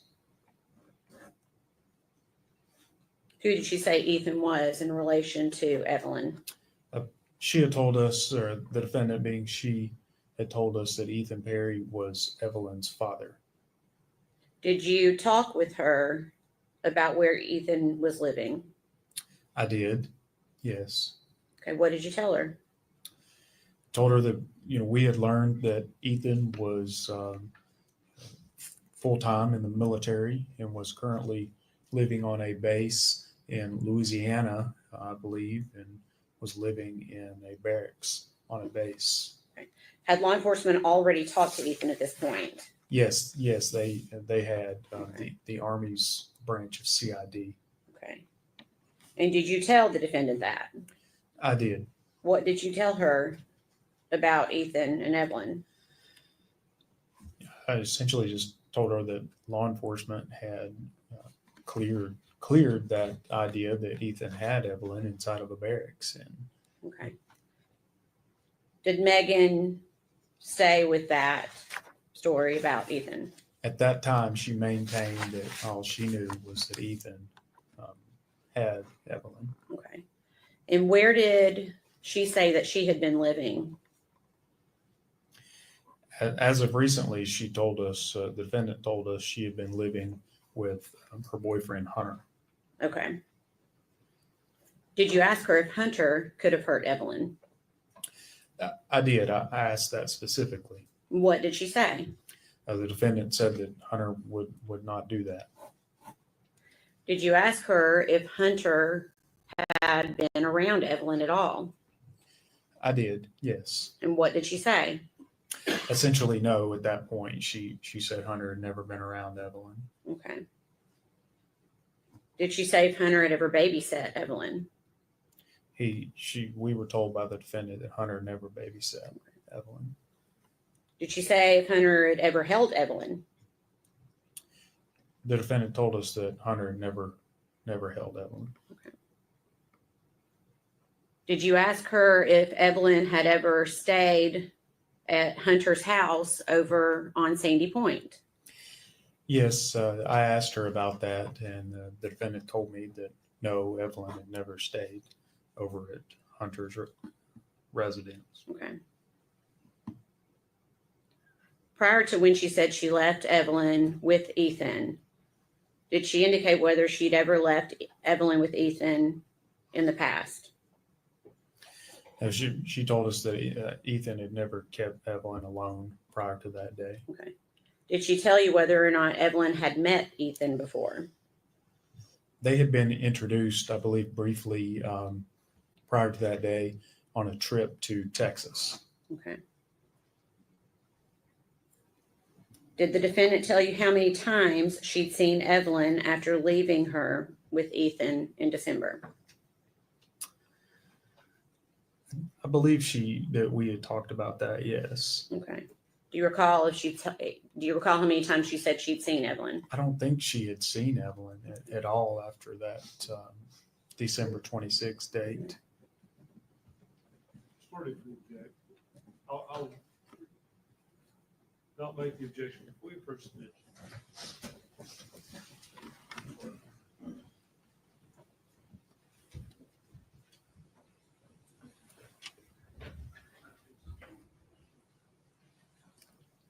Ladies and gentlemen, I'd like to go with the officer. Everyone stand, please.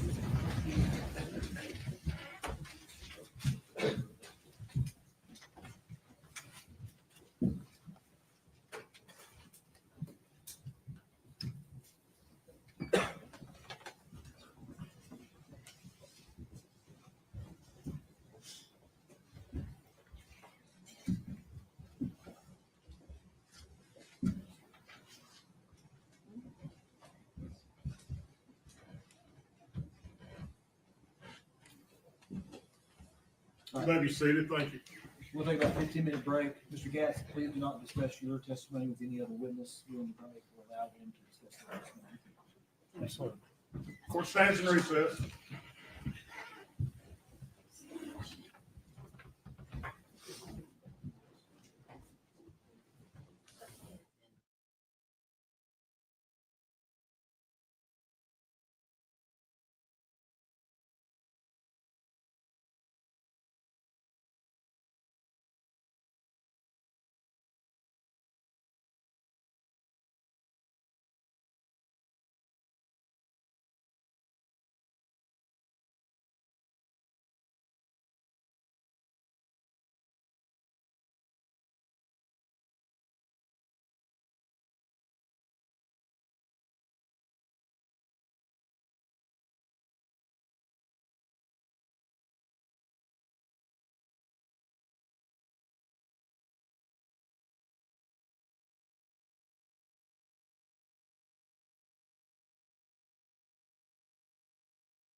On stand, please.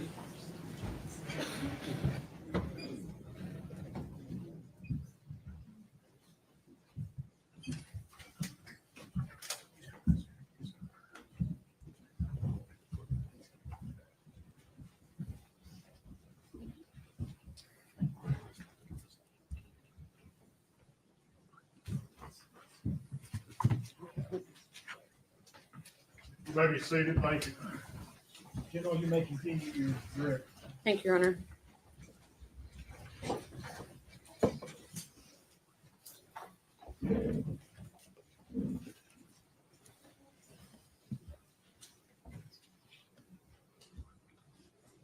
I'm trying to remember where we left off. Give me just a second.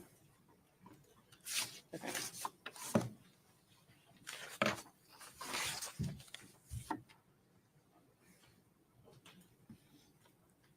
I think we had left off on me asking you if the defendant had told you how many times she had seen Evelyn after leaving her with Ethan. Is that the last question I asked you? I think we were somewhere in that area for Okay. sure. And do you remember what she told you?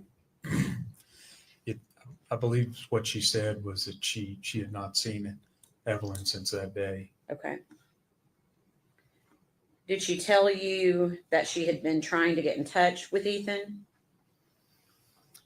I think she said she'd reached out to him maybe one time, once or twice. Okay.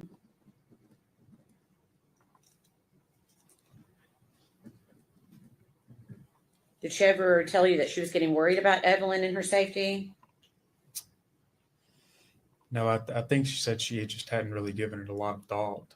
Okay. Did you ask why she hadn't contacted law enforcement? We did. What'd she say? I think she just said she didn't really have a good.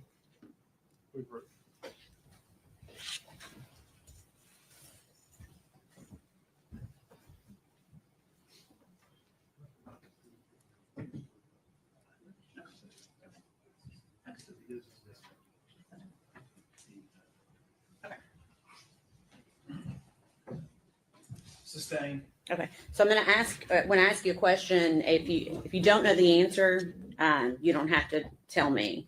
Sure. We try not to speculate with words like I think or things like that, okay? So I may back up just a few questions All and right. ask you those questions again, okay?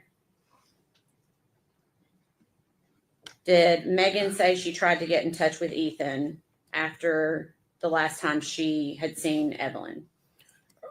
I know she said that, yes. Okay. Did she say she ever got worried about Evelyn and or her safety? She said she had not. Okay. Did you ask her why she hadn't contacted law enforcement? We did ask her that. And what was her response? Specifically, I don't recall what she said. Okay. What was her demeanor during this interview? I would describe it as just very nonchalant. Okay. And on this same day, do you recall being present when she was interviewed again? Yes. Okay. And was anyone else present during that interview? Yes. And who was present? At the time, it was Sergeant Matt Price. Okay. Was the interview audio and video recorded? It was. And where did it take place? It was also at the sheriff's office. Okay. And is that in Sullivan County, Tennessee? It is. How much time had passed from the interview we just talked about to this interview that we're getting ready to talk about? Something like 8 hours. The interview we initially discussed ended at around 3 a.m. The interview at the next day was around midday, noon. Okay. So you said the first one ended around 3 a.m. Is that right?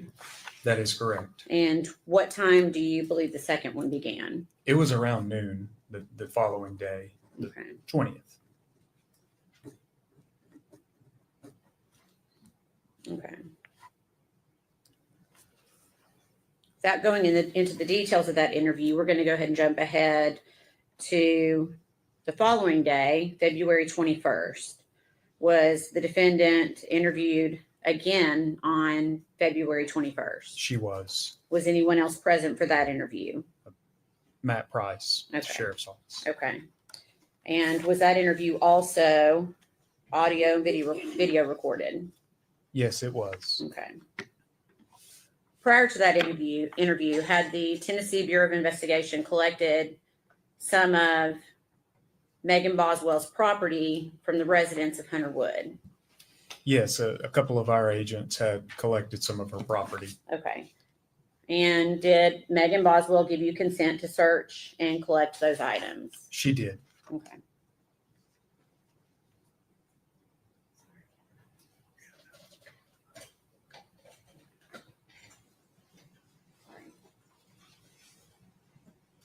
Okay, just a second.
Okay.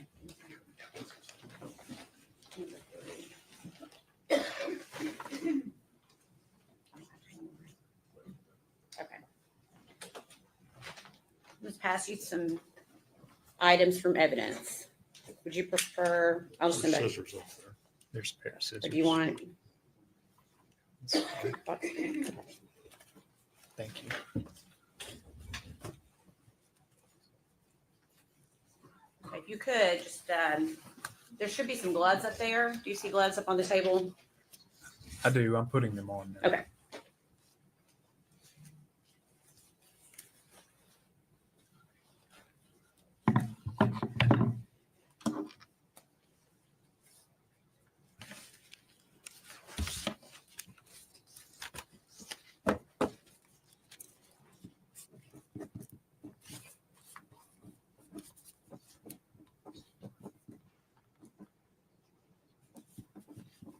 Oh, yeah, two different ones.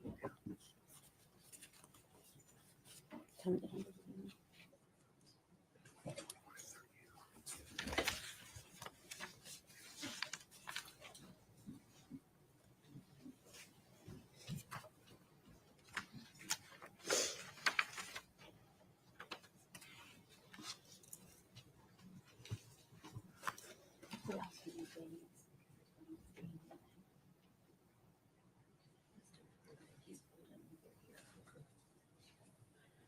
You have that one opened.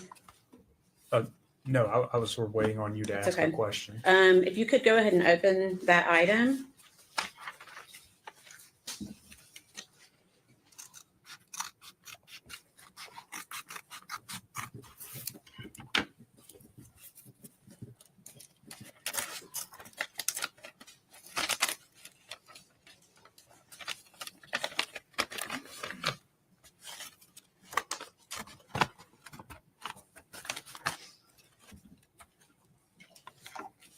Okay, can you tell me what that is? This is a small Polaroid type picture that the defendant described was taken at I believe that one was the Blowing Rock trip in North Carolina.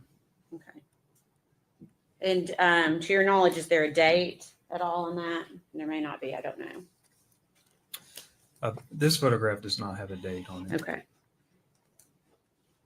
And where did you obtain that photo? Was that from, where was that photograph obtained from? It was from a box of belongings belonged to the defendant. Okay.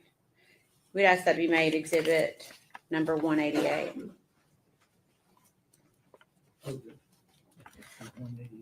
You want it back in the envelope?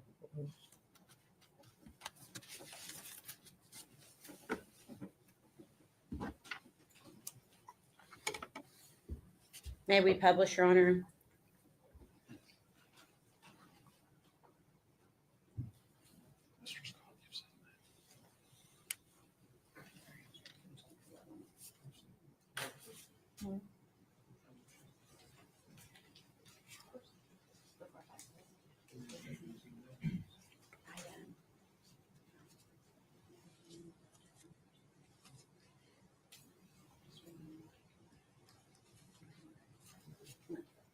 Permission to publish?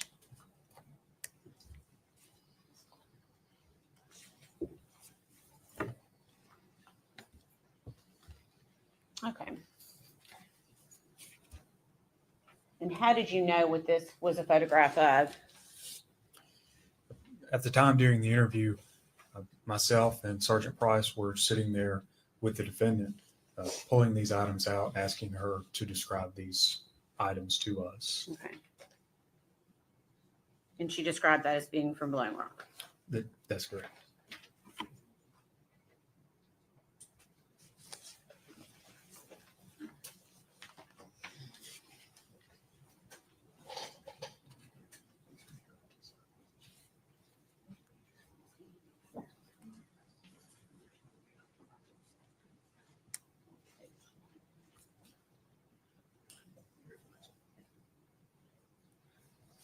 Okay. Oh, actually, I want to see.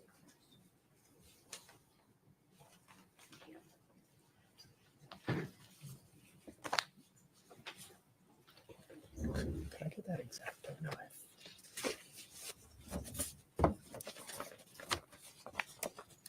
Okay, again, I'm going to ask to open it and see if you can identify it.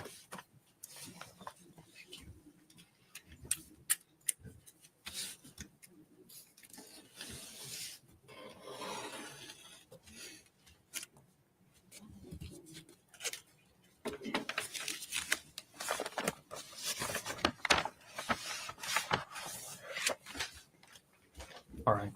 Okay. Do you recognize that? Yes, I do. What is it? These are a couple of the brochures the defendant described as coming from the trip that they had taken over to North Carolina, they being the defendant and her boyfriend, Hunter. Okay. So how many documents do you have in front of you? 3. Okay. And what are they individually? One is titled The Official Visitor's Map and Guide to Blowing Rock, North Carolina. Okay. Another one is Mystery Hill, which has a map of North Carolina. North Carolina's natural gravitational anomaly. Okay. Another one is North Carolina's oldest tourist attraction, the Blowing Rock. Okay. If you could slide those back in, I'm going to show them to the defense really quickly.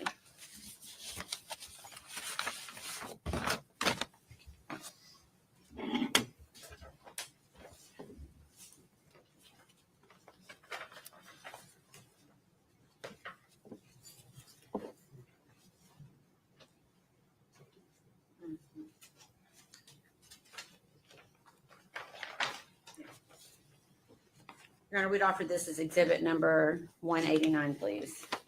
Any objection? No. Collected exhibit 189.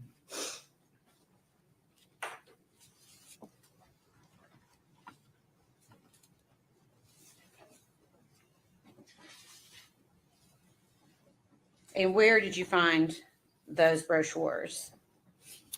They were with the defendant's belongings. And where were, when you say the defendant's belongings, where were those belongings located? Inside the residence of Hunter Wood. Okay. Pass See the next?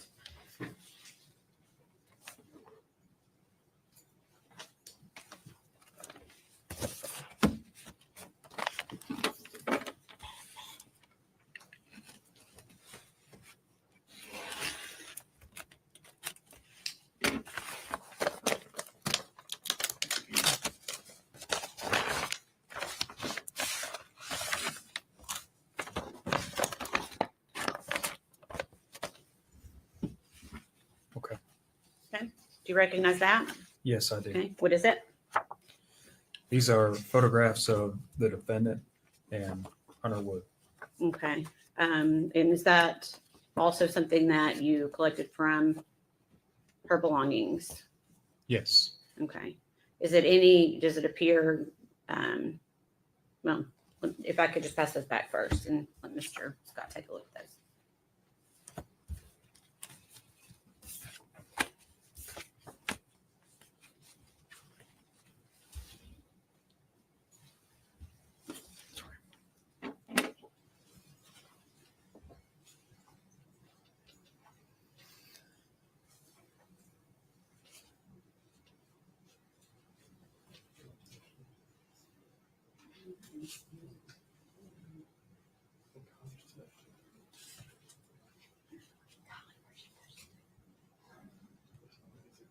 Okay.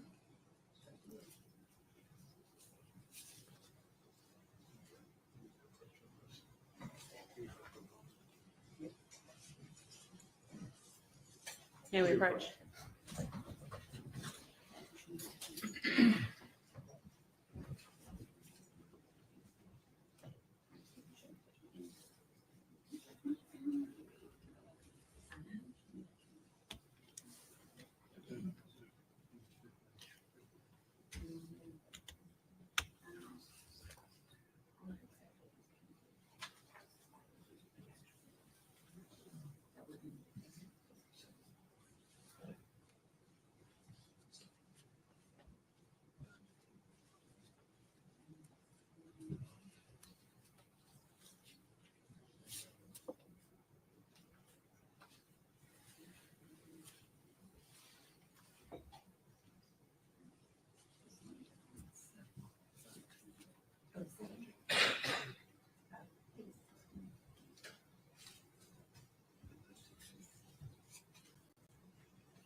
All right, sustained in heart, overruled in heart, And we'd ask these be made collective 190. 190.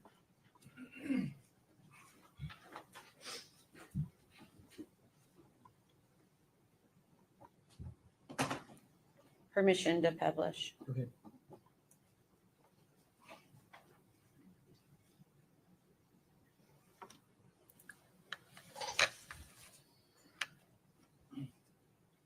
Is that a fair and accurate representation of one of the photos that you took from the defendant's property? Yes, it is. Were these located within anything? They were inside of a box that the defendant identified as hers. Okay. Same thing with that one? Yes. Okay.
you recognize that?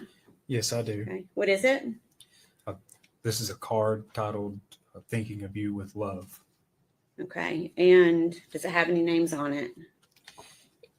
Yes, the names on it are Maggie and Hunter. Okay. And can you tell the jury where that was collected? It was with the defendant's belongings. Okay. You could pass that back, please.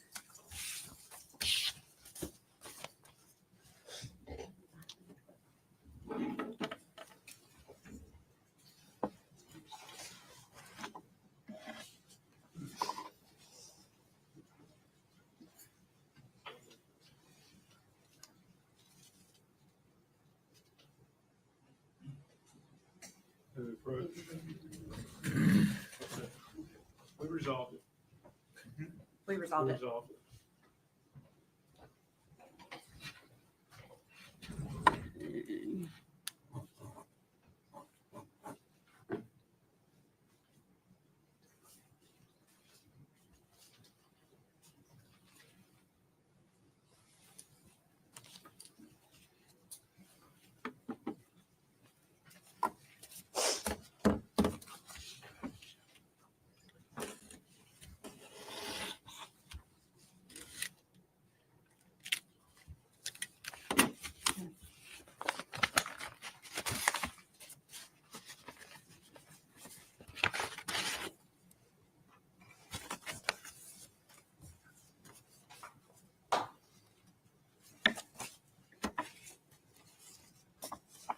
You recognize that?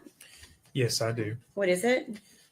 These are photographs of the victim, Evelyn, 2 photographs of Evelyn, 1 photograph of Evelyn with the defendant, Okay. And where were those found? with the defendant's belongings. Okay. If you could pass those back, slide them back in the envelope and pass them back.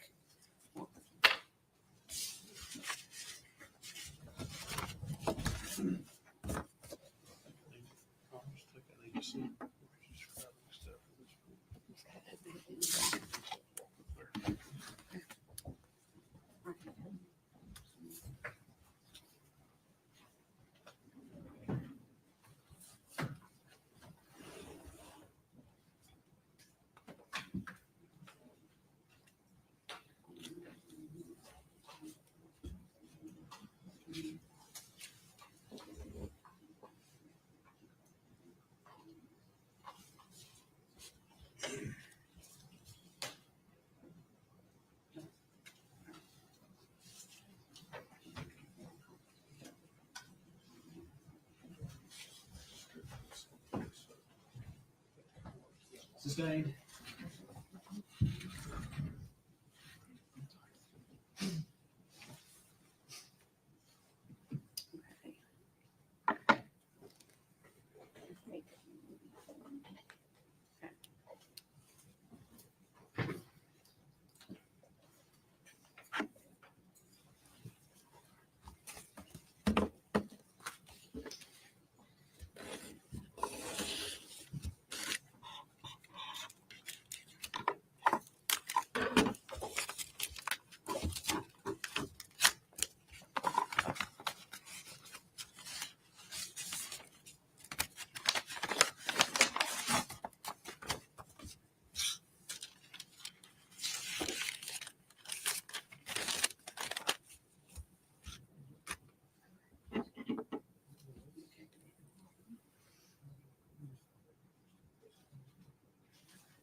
You recognize that?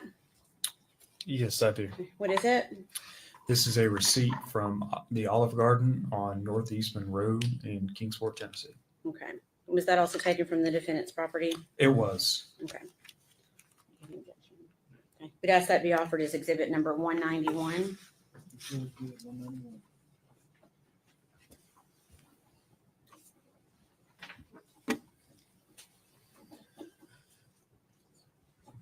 If I could have it passed back to the witness briefly.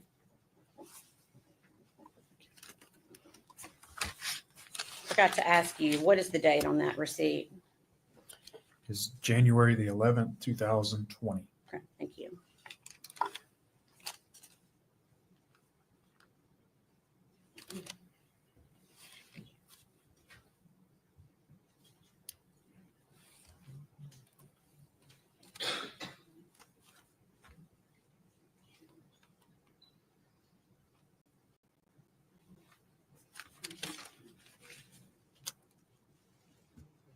Okay.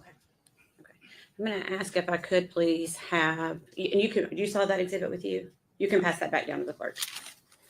And then ask if exhibit number 29 or 21 can please be passed to the witness.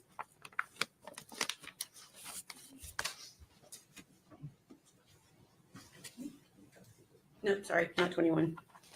I'm wrong. Hold on.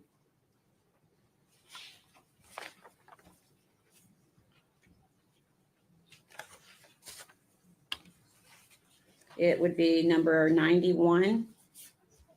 Sorry. I'm going to ask if you could take a look at that.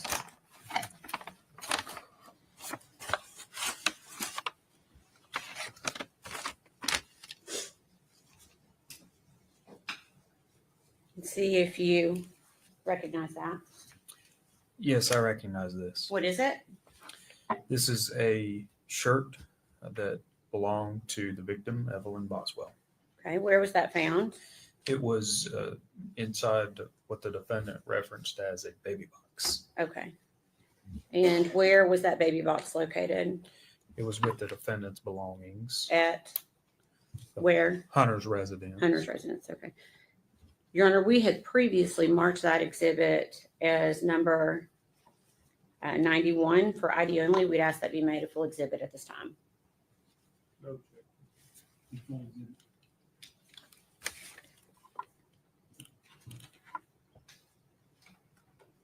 Agent Gratz, I'm going to ask for you, well, let me ask the court, may I publish it, Your Honor? Agent Gratz, I'm going to ask for you to take it out of the package and show it to the jury, please. Do you just want me to hold it up? Yeah, I'm going to stand up so everyone can see it. Thank you.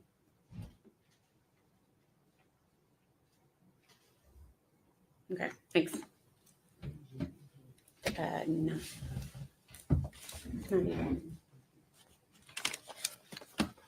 I'm going to ask if exhibit 92 could please be passed to the witness.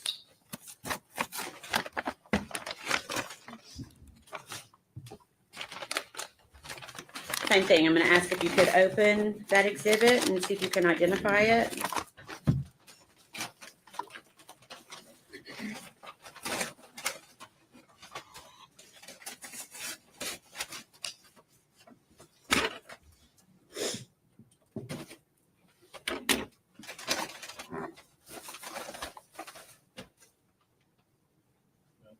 Don't show it to the jury yet. I'm sorry. It's okay. Yes. Okay. What is it? This is a child's blanket. Okay. And does it have any special features on it that are identifiable? What type of blanket is it? It's a shark blanket. Okay. Baby shark. And where was that located? It was with the defendant's belongings. Okay. At Hunter's Woods residence? Yes. Okay. And was that also in that box that you're referencing? Yes. Okay. Your Honor, that had been previously marked as ID only. We would ask that it be made into a full exhibit. Okay. It's exhibit 92. Now you can. Okay. May we publish it, Your Honor? You want me to stand up again? So long as the court is okay with that.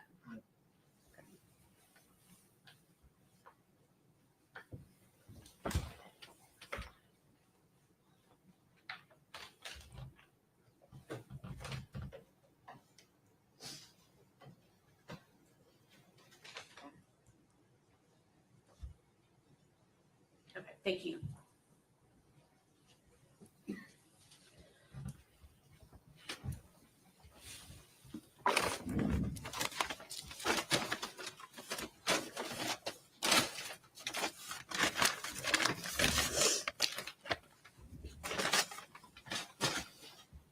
before we went through all of those, we were talking about that interview from February 21st with Sergeant, now Lieutenant Price.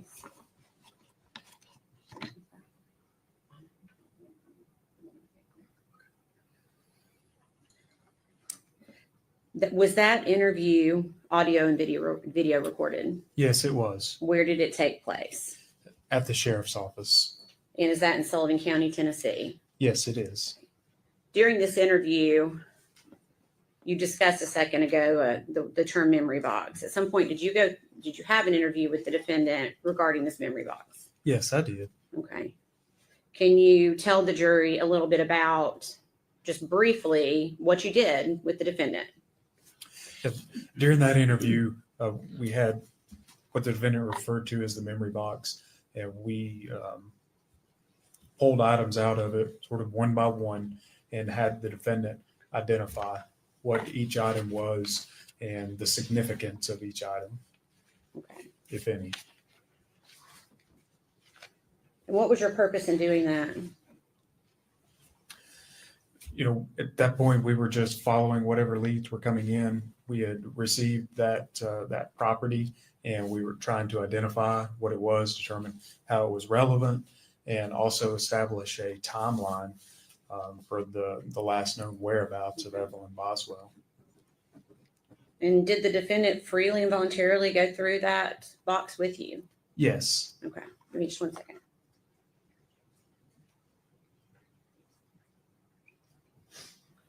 Your Honor, may we approach?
Ladies and gentlemen, if you'll go with the officer.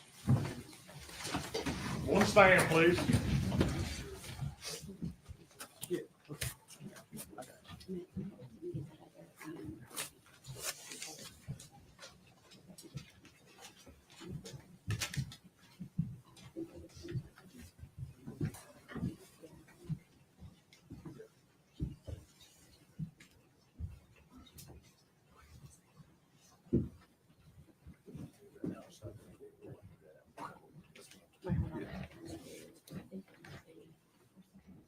Be seated. Thank you.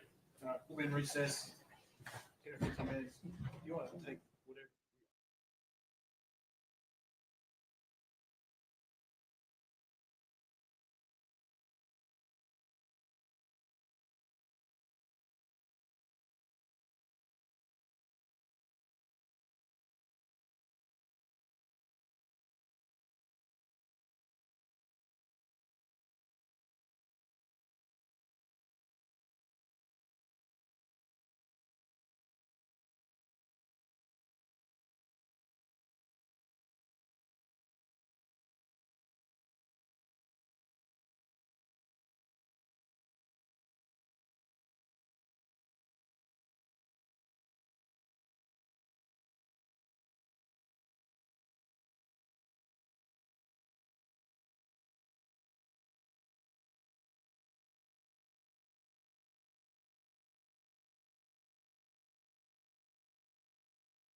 Brad, if I could quickly have exhibit number 189 passed back to the witness for just a second. It should be on the far right on that table. Thank you. Yeah. Okay. I'm going to ask for you to open that back up. Should be brochures from Blowing Rock.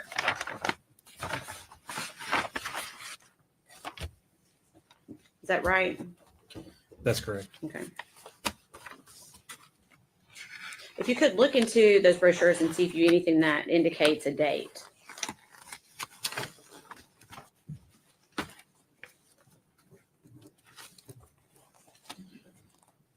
There's a receipt here. Okay.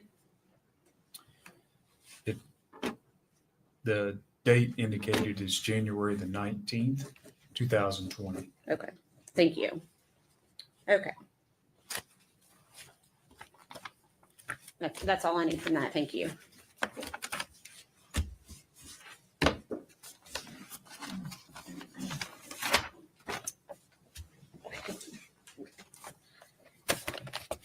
I'm gonna ask if you can open that up and see if you can identify it.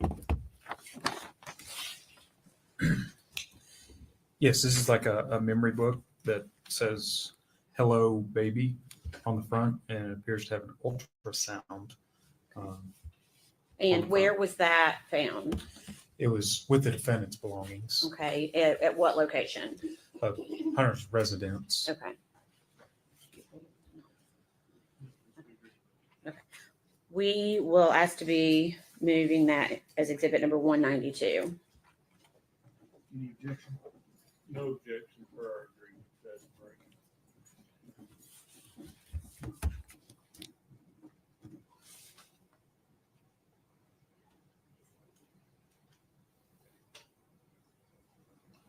School exhibit 192. And what I'm going to do right now is just ask for you to, Your Honor, may we publish this to the jury, just the front of the book? Okay. You could just hold up the front of the book so the jury can see the front of the book, please. Okay. Thank you. And we briefly talked before the break. Is that the book that we were discussing in regards to that interview? Yes. Okay. Okay, you can pass that back to the clerk.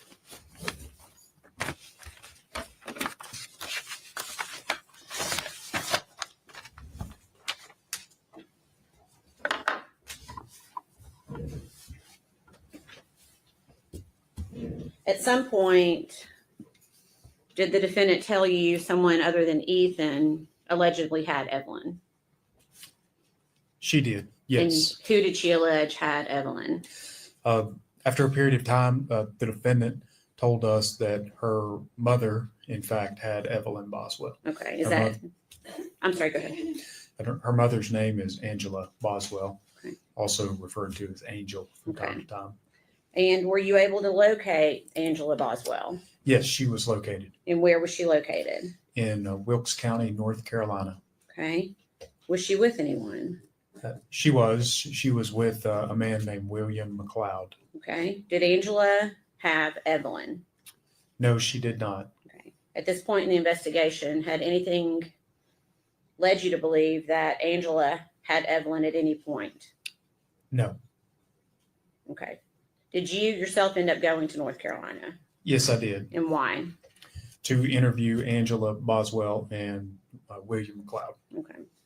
Moving forward a few days, do you remember meeting with Megan Boswell again on February 23rd, 2020? Yes, I do. Okay. Who was present for that interview? Now Lieutenant Matt Price Okay. Where did that interview take place? at the sheriff's office. Okay. Is that located in Sullivan County, Tennessee? Yes, it is. What was the purpose of that interview? At that point, we were still speaking with the defendant, trying to get as much information as we could regarding the investigation. Okay. Had you started developing a timeline at any point? Yes, that's one thing that we worked on throughout this investigation that is important. when you're looking for a missing person to determine their last known whereabouts. Okay. And were you continually working in and out of the sheriff's department during this time? Yes, Did you have a scheduled interview with the defendant on February 25th of 2020? no, we did not. Okay. Did you see the defendant that day? Yes, she showed up at the sheriff's office. Okay. And is that located in Sullivan County? It is, yes. Okay. Did the defendant tell you why she showed up that day? Initially, or throughout talking with her, she gave a couple of different reasons. Okay. What did she say? She was concerned about having her body spray returned to her. She was talking about forming a search party to go to an area she kept referring to as Mendota. And she was asking about whether she would be, or whether there would be any issues with tampering with evidence. Okay. Did she specify why she was concerned about tampering with evidence?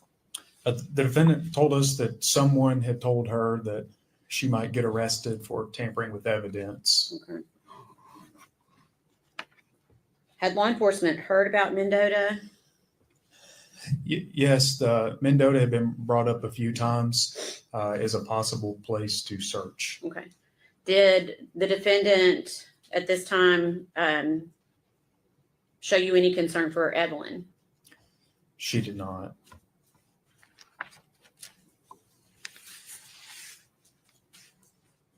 Do you recall speaking with her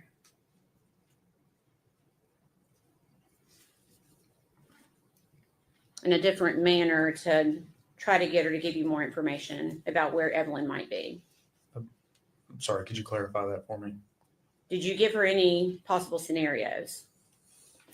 Yes, during the interview of that particular February 25th interview, we discussed with her, were there any other possibilities about the whereabouts of Evelyn? For example, was she aware that something happened and wasn't telling law enforcement? Okay, and what do you mean something happened? Can you describe further what you mean by that? I was specifically asking her about whether Evelyn had any breathing issues, for example, whether she had stopped breathing at some point, and the defendant just didn't know what to do and hadn't yet reported that to law enforcement. Okay. What made you decide to suggest this to her? There were several reasons. Throughout the investigation, we were consulting with our forensic scientist in the lab, as well as the doctors at the William Jenkins Forensic Center about possibilities in child deaths. And some of the issues that had come up were positional asphyxiation. Okay. You used the word positional asphyxiation. Is that a word you used with the defendant? In the interview, I don't think I said those specific words. Okay. Do you know what words do you recall what specific words you used? Specifically, I think I just was asking about whether the victim had stopped breathing. Okay. So you asked her specifically if Evelyn might have stopped breathing. Were you suggesting an accident, or were you suggesting that it was, for lack of a better word, a homicide at this point? You know, we were open to all types of theories at that point, but we did want to know whether an accident had occurred sometime in the past and she had done something and just not told us about it at that point. When you discussed these things with her, did she continue to maintain nothing like that had happened? She did. She denied that there was ever any breathing issues. Okay. Did she maintain she told you everything? Multiple times the defendant had told us that she had told us everything that she knew. Okay. And do you recall that interview ending? Yes, I do. Okay. And do you recall where that interview took place within the building? It took place in several parts of the building. At one point, we were upstairs in the sheriff's office, and at another point, we had walked the defendant downstairs to essentially escort her out of the building. Okay, so you walked her down yourself? I believe now Lieutenant Price was with me. Okay, when you got to the door, did you see anything outside? Yes, at that time, the news media was just right outside the front door. Okay, what did you do when you saw them? We offered out of a courtesy to the defendants, do you want to go out another door so you don't have to face them? Okay, and did you in fact walk her to a different door? Yes, we walked her out a side door at the sheriff's office. Okay, and did you see the defendant after that moment? Yes. What yes, did you we see? What did you see? She had walked from that side door back to the front of the building and then gave an interview with the news. And looking for Evelyn, how many times did law enforcement search that trailer park where the defendant was living with Evelyn? I know multiple. I know I was there twice, and I know other law enforcement officers had gone in addition to that. Anything ever found other than the stroller we've already talked about that was helpful to the investigation? No. Okay. Can you please tell us how many law enforcement agencies had been called in to help find Evelyn Boswell? The specific number, I don't know. However, it was a large amount of law enforcement, essentially all of the TBI resources out of the Johnson City office, several from the Knoxville office, many people from Nashville were helping. I know our aviation unit, several pilots assisted with a plane, the Federal Bureau of Investigation, all of Sullivan County Sheriff's Office, and probably every local agency in the greater East Tennessee area. The United States Marshal Service was involved at times. Our partner agency in North Carolina, the State Bureau of Investigation, assisted, along with the Wilkes County Sheriff's Office. Okay. Was a tip line established in order to try to find Evelyn? Yes, in scenarios like this, we use a tip line, the number being 1-800-TBI-5. Okay. And do you know approximately how many tips came in during that time? A couple of thousand. Okay. How does a law enforcement agency determine which leads to follow? At different times, especially early on in the investigation, we man the tip line with different agents, different analysts in Nashville are keeping eyes on every tip that go in. And we essentially use our experience and determine which tips that maybe we should look at first and try to prioritize them and continue to working them until we can close them and move on to others. Okay. Are you confident that every credible lead was followed to the end? Absolutely. Okay. And were you given leads based on information that Megan Boswell gave you directly? Individuals to look at? I'm sorry, I'm not sure what you mean. Did you follow the leads based on information that Megan Boswell gave you? Oh, absolutely. Yes. Okay. Can you tell us what, like just one at a time, what was one of those leads that she gave you as to where Evelyn was? So we got the initial story that Evelyn was with Ethan, and us and other law enforcement agencies and the Army CID essentially eliminated that lead. Okay. Do you feel confident that you were able to eliminate Ethan as a suspect? Yes. Okay. What about Angela Boswell? Same answer. Yes. Okay. Did you investigate Angela Boswell? Yes. Did you investigate her boyfriend, Will McLeod? Yes, we did. Based on your investigation, were you able to confidently eliminate Angela Boswell and Will McLeod as suspects? Objection, Your Honor. We approach.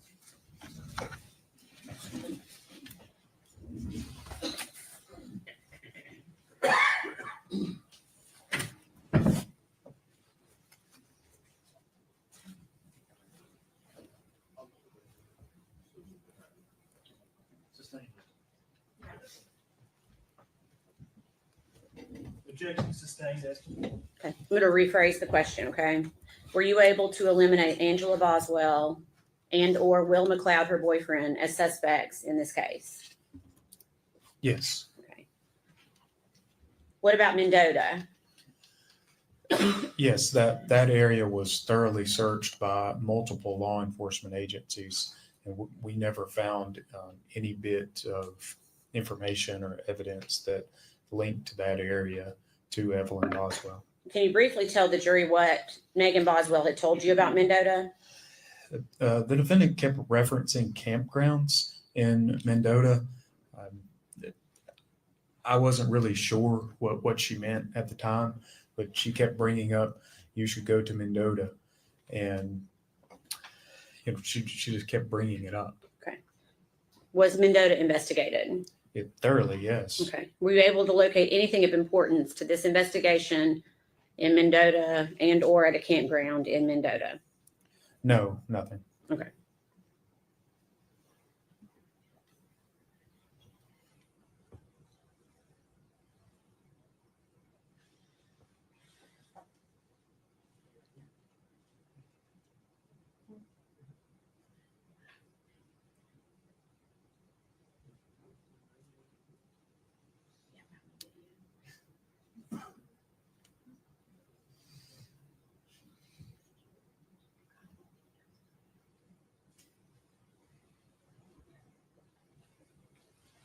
Pass your document.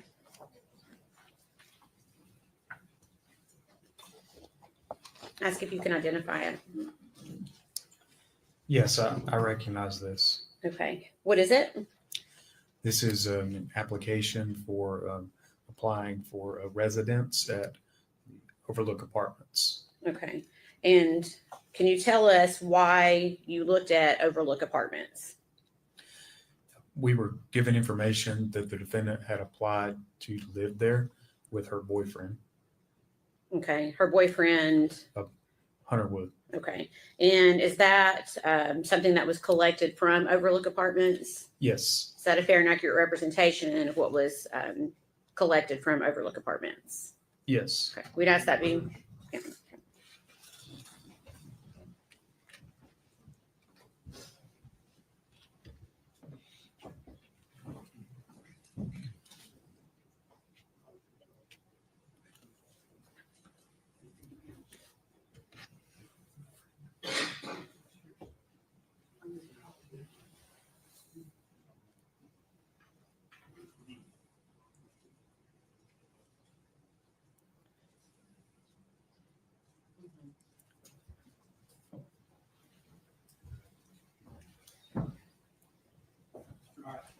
Go ahead, Joe. Okay.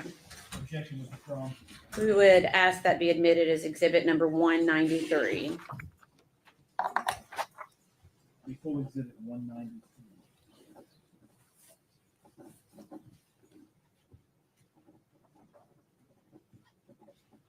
And permission to publish.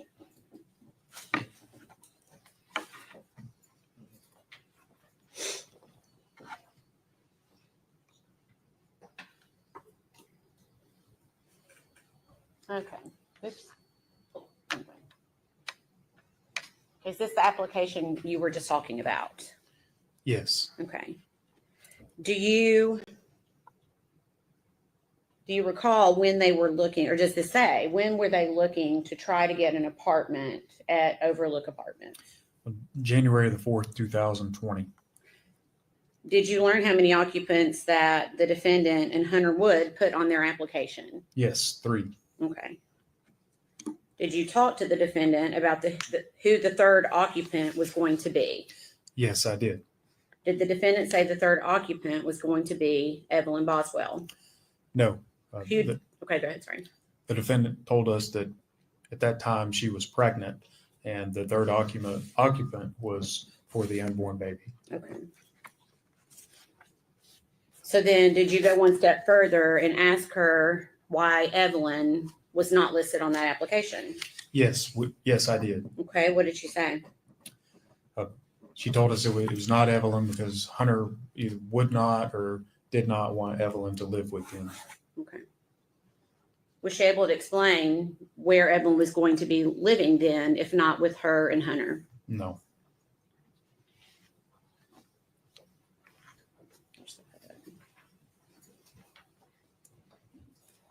Jumping ahead to March 6, 2020, do you recall being contacted by the defendant's father, Tommy Boswell?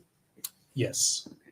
And without going into hearsay on what he told law enforcement, did law enforcement go to Tommy Boswell's property? Yes, initially myself and Detective Haraz. Okay. And is that located in Bluntville? Yes, it is. Do you remember the street name or Muddy, address? Muddy Creek at 539/543. Okay. And is that located in Sullivan County? Yes, it is. What was the purpose of going there? We were under the impression some of the defendant's property was at that location. Okay. Do you recall what time you arrived at that location? It was around 5:30 that evening or afternoon. Okay. And did Tommy Boswell give law enforcement consent to search that day? He did, yes. Okay. If I could please have exhibits number 6, 8, 9. Well, 6 and then 8 through 12, please.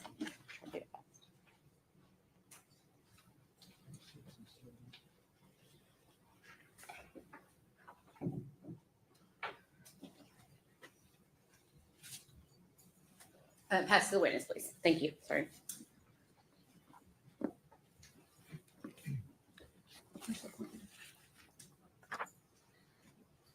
Okay. First, if you could take a look at exhibit number 6. Do you recognize that? Yes, I recognize Okay. What this. is it? This is a drawing or a sketch of the scene at 539/543 Muddy Creek. Okay. Is there a pointer device up there besides you?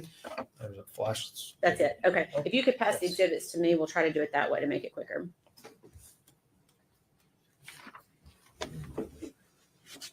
It's not a flashlight. Sorry. Yeah, I thought it was a flashlight. Okay. We'll try to make it quicker this way. These have already all come into evidence, so we'll just discuss each one. Is this a diagram of the property as it was on March 6th of 2020? Yes. Okay, can you show the jury? I'm gonna try to zoom in a little bit. Can you show the jury where you first searched? Are you wanting me to point at that screen? Yes. It should work. There you go. Would have been in this area right here. It's excuse me. It is labeled as shed. Okay. And did you search anywhere else on the property? Yes. Okay. Can you tell us where else you searched? That building there that's labeled as Playhouse. Okay. Now I see a box below that also appears to say shed. Do you see that? I see that, yes. What was that? That was another outbuilding that was full of, I believe the business name is Tommy's Paving or something like that. And it was full of paving or asphalt related equipment. Okay. All right. I'm going to show you next what's been marked as exhibit number 7. Is that the outbuilding that you were talking about a few moments ago? Yes. Okay. And exhibit number 8. Is that the outbuilding and the playhouse that you were talking about a few moments ago? Yes. Okay. Exhibit number 9. Can you tell us what that is?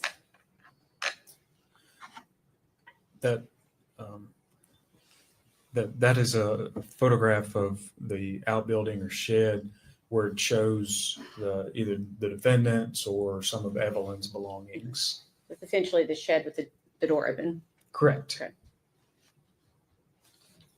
Number 10. Is this what you're calling, did you call it a playhouse? That is correct. Okay.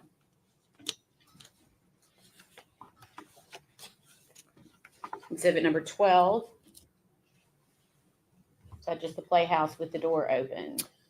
Yes. Had anything been disturbed at the time this photo was had taken place? No. I think I might have gotten that over. Okay.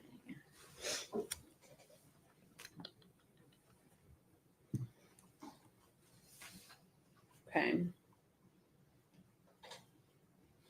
Were you present for the search of that shed/outbuilding? Yes, Okay. Were you also present for the search of the playhouse on the property? yes, And were you aware of whose playhouse that was? yes. It was the playhouse of the defendant. Okay. If I could please have shown exhibits number 13, 14, 16, and 17, or just if I could have this passed to me, please. 13, 14, 16, 17.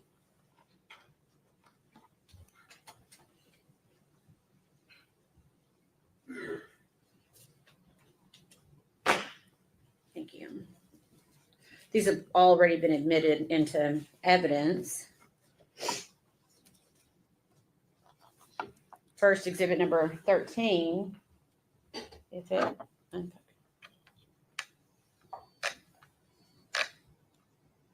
okay, I just made it worse. There we go. Okay. Is that how the playhouse appeared as you looked inside? Yes, Had anything been moved yet? no. Anything you noticed at first glance about this space? Yes, a lot of the area in the back of the playhouse was covered in dirt, dust, debris, spiderwebs, and there were several items just right inside the door that it appeared they were placed in the playhouse more recently. Okay. And which those in just a second. This photo, exhibit number 14, again, how does that appear to you upon first glance when you went to that scene? That's just a better photograph showing all of the dirt, debris, or other things on top of the belongings in there. Okay. And then last, I'm going to show you exhibit number 17.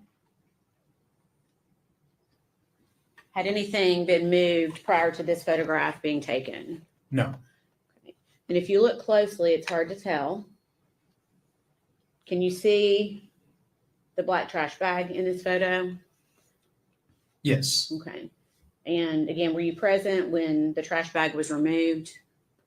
yes, Okay. Is this trash bag the way it appeared prior to law enforcement taking it out of the trash can?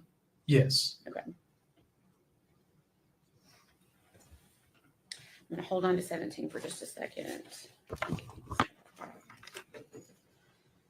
So you stated, I'll put this one back up for just a second. You just stated that a few items appeared out of place. Can you tell the jury or use your pointer on which items you are talking about?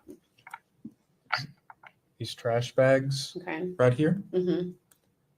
and this trash can. Okay. And can you tell the jury why did this appear out of place to you? 'Cause they weren't covered with any dirt or dust or spider webs. Okay. So based upon that, did law enforcement make the decision to look closer at some of the items in the playhouse? Yes, And which items were looked at closer? the trash can and the trash bags. Okay. And who in particular went to take a look at the trash can? Agent Fraley. Okay. Is that Brian Fraley with the TBI? That's correct. And did you witness Agent Fraley do this? Yes. We're going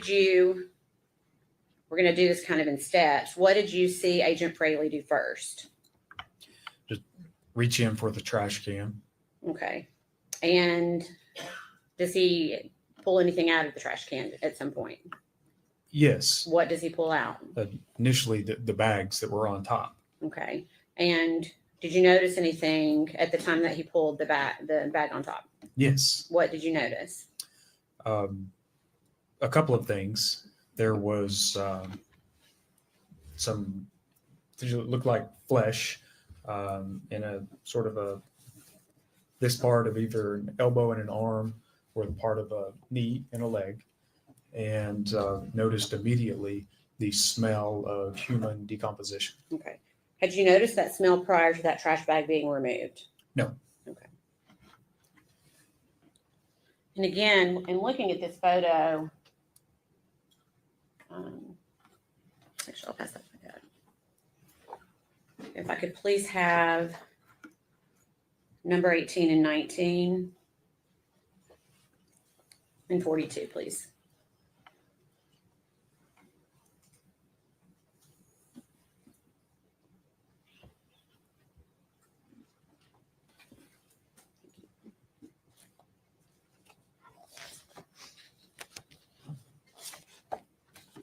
Okay, this has been previously admitted. With this photo, is that what you were just referencing a few moments ago? Yes. Is that before or after the black trash bag was removed? This photo would have been taken after. Okay.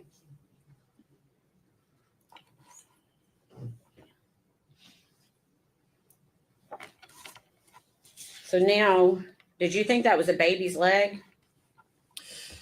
Initially, when I first saw it, I really thought that it might have been a baby doll. It looked like an antique, kind of a flesh color, and it was, it's hard to describe the look of the skin, but it almost did not look real. It had like a shine to it. And as you can tell, it's at least getting dark at this point. We're in the evening, in the wintertime, and we're shining flashlights on it. So I specifically remember that it had like just kind of a shine to it. And initially I thought, is that a baby doll? Okay. And you said it was dark when you were doing this? Yes. Okay. Did you determine that it was not a baby doll? It was immediately apparent. Okay. And at that point, what did law enforcement decide to do? We sort of paused at that point and decided we needed to call some other people in. We made a decision on who was going to perform that search and how it was going to be performed. Okay. And who did you call in? Well, we called the forensic center. We would have been calling various supervisors for the relative agencies that were on site. Okay. And did you remove any items from the playhouse once those individuals arrived? Yes. Okay. And what did you remove? The trash can and the trash bags. Okay. Let's see. If I could see 42. Did I already ask for that one? I'm sorry.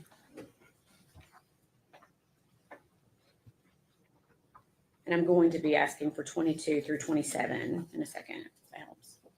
Okay. So I'm going to show you what's been previously marked as exhibit number 42. Now, are these items still inside or are they outside the playhouse at this point?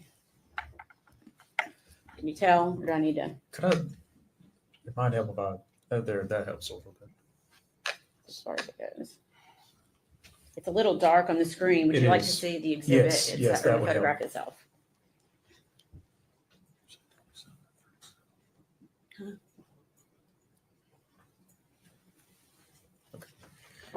That's much better. 22 through 27. Are you able to tell if that is inside or outside the playhouse? It's just outside the playhouse on a like a perch or a porch area. Okay. I could have that passed back for just a moment. Okay. And at this point, is Evelyn's body still inside that trash can? Yes. Okay.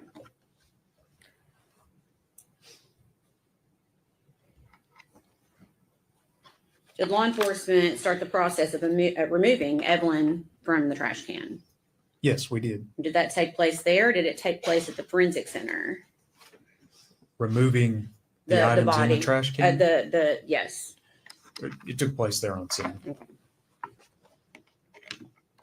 Okay. I'm gonna show you what's been previously marked as exhibit number 22. Is this the start of that process? Yes. Can you please use your pointer and show us where Evelyn's head would be located in this photograph?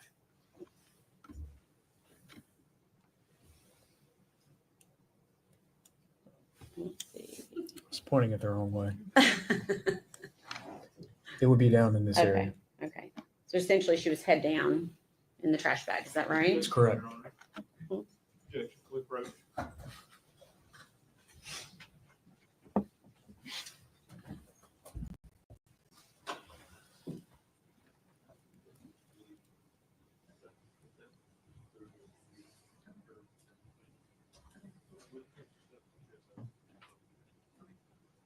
Sustained. General, you can rephrase. Okay. Was Evelyn in this trash bag? Yes. Okay. Where was Evelyn's head? Are you wanting me to point or no?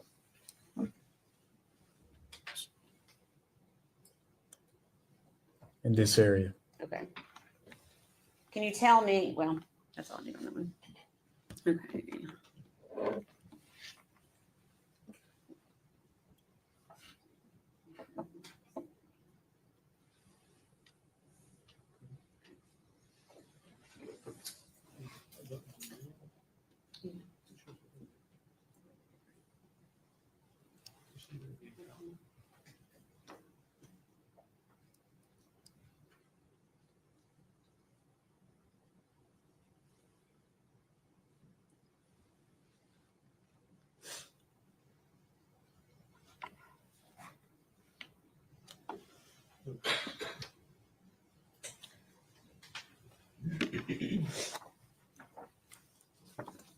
Okay. Do you recognize that photograph?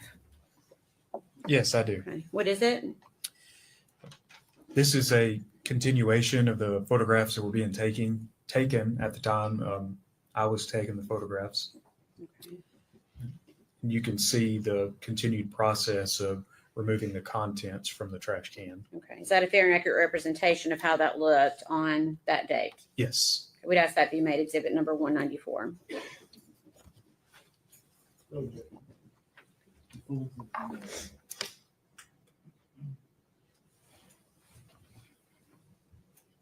Permission to publish.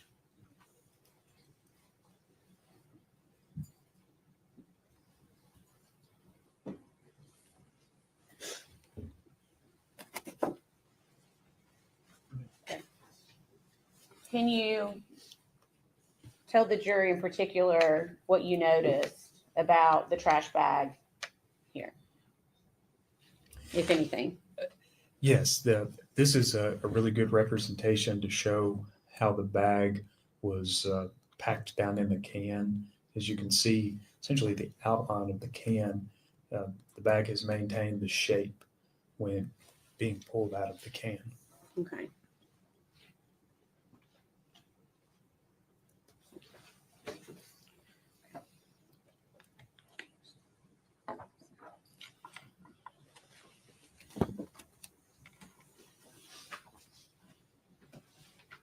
This has already been previously admitted as number 24. Can you tell us what we are looking at here? This is a continued photograph from the process of removing the items from the bag. Okay. Is Evelyn in that bag? Yes. Can you tell us where her head is located? Do you want me to use the pointer? Yes, please.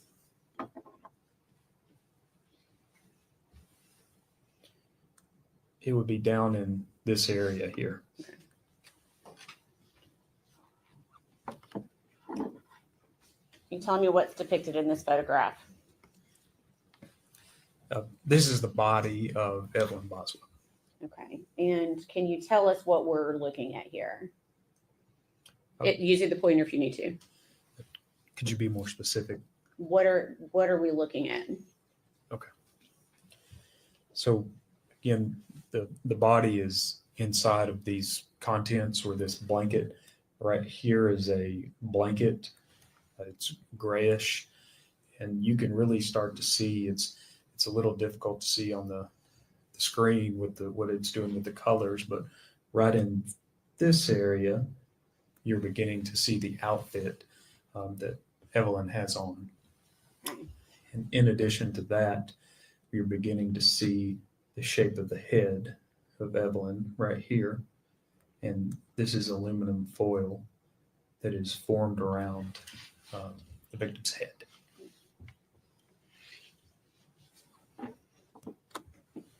Previously marked exhibit number 26. Can you tell the jury what we are seeing here?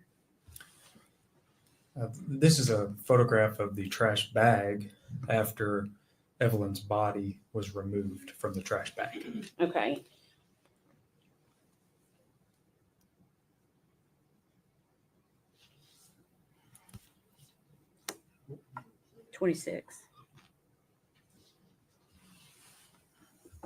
Again, can you tell the jury what we're looking at here? Here's the pointer. Mhm. This picture, you can see again, the victim is lying here, this being the shape of the head. This is the trash bag. She had just been removed. And at the bottom of the bag were trash contents. Okay. So what, was anything else in that bag that had been removed? I'm not sure what you mean. You've got a bag there full of food debris. Had Yeah. anything else, was anything else located in that bag other than that food debris? Along with the things that were already removed, What else had been removed? the blanket with the body and the aluminum foil. So Evelyn's body was in that bag. Yes. Okay.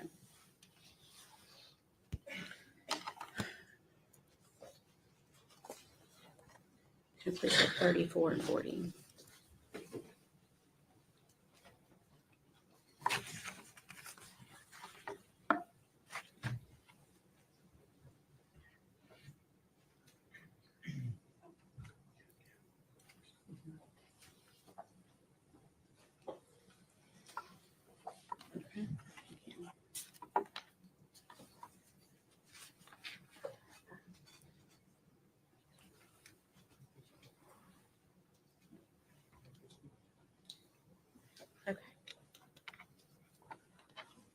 I'll show you what's been previously marked as exhibit number 34.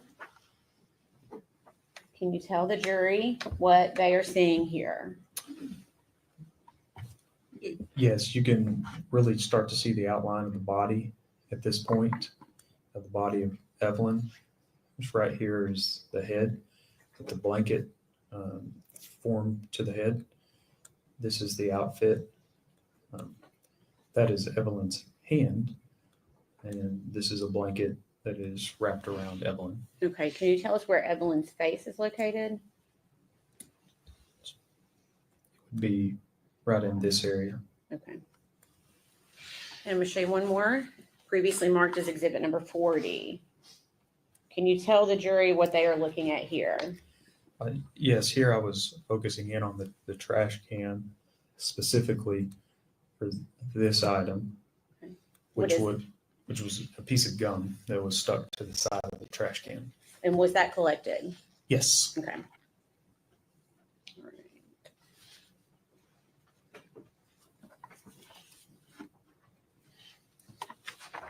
Okay, after Evelyn's body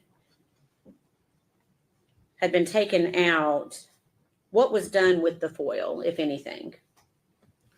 The foil was collected and ultimately sent to the TBI lab initially in Knoxville, and later on it was sent to our lab in Nashville. Okay.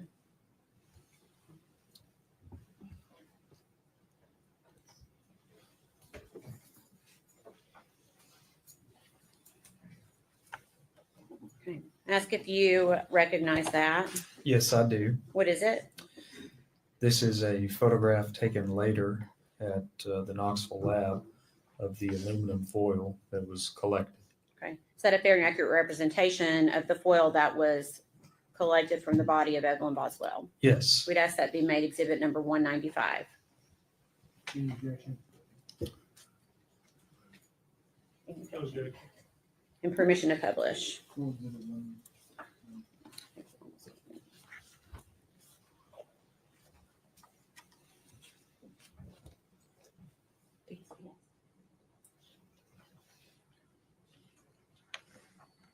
Okay. Can you tell the jury what they're looking at here? Yes, this is different sheets of aluminum foil. They were stretched out as best that I could without damaging them. And I stretched them out onto a large table at the Knoxville lab and photographed them. And were those also collected as evidence? Yes, they were collected that night, and at the time they were at the Knoxville lab, and I believe shortly after that were sent to the Nashville lab. After Evelyn's body was processed there at Muddy Creek, where did her body go? It was taken to the forensic center in Johnson City Okay. And what was the purpose of that? for Dr. Schmidt to complete an autopsy. Okay. Did you ever receive confirmation that the remains found in the playhouse were those of missing baby Evelyn Boswell? Yes. Okay. Your Honor, I don't know if this is a good place to stop. Okay. Ladies and gentlemen, I think we've reached the point where we're going to stop for today.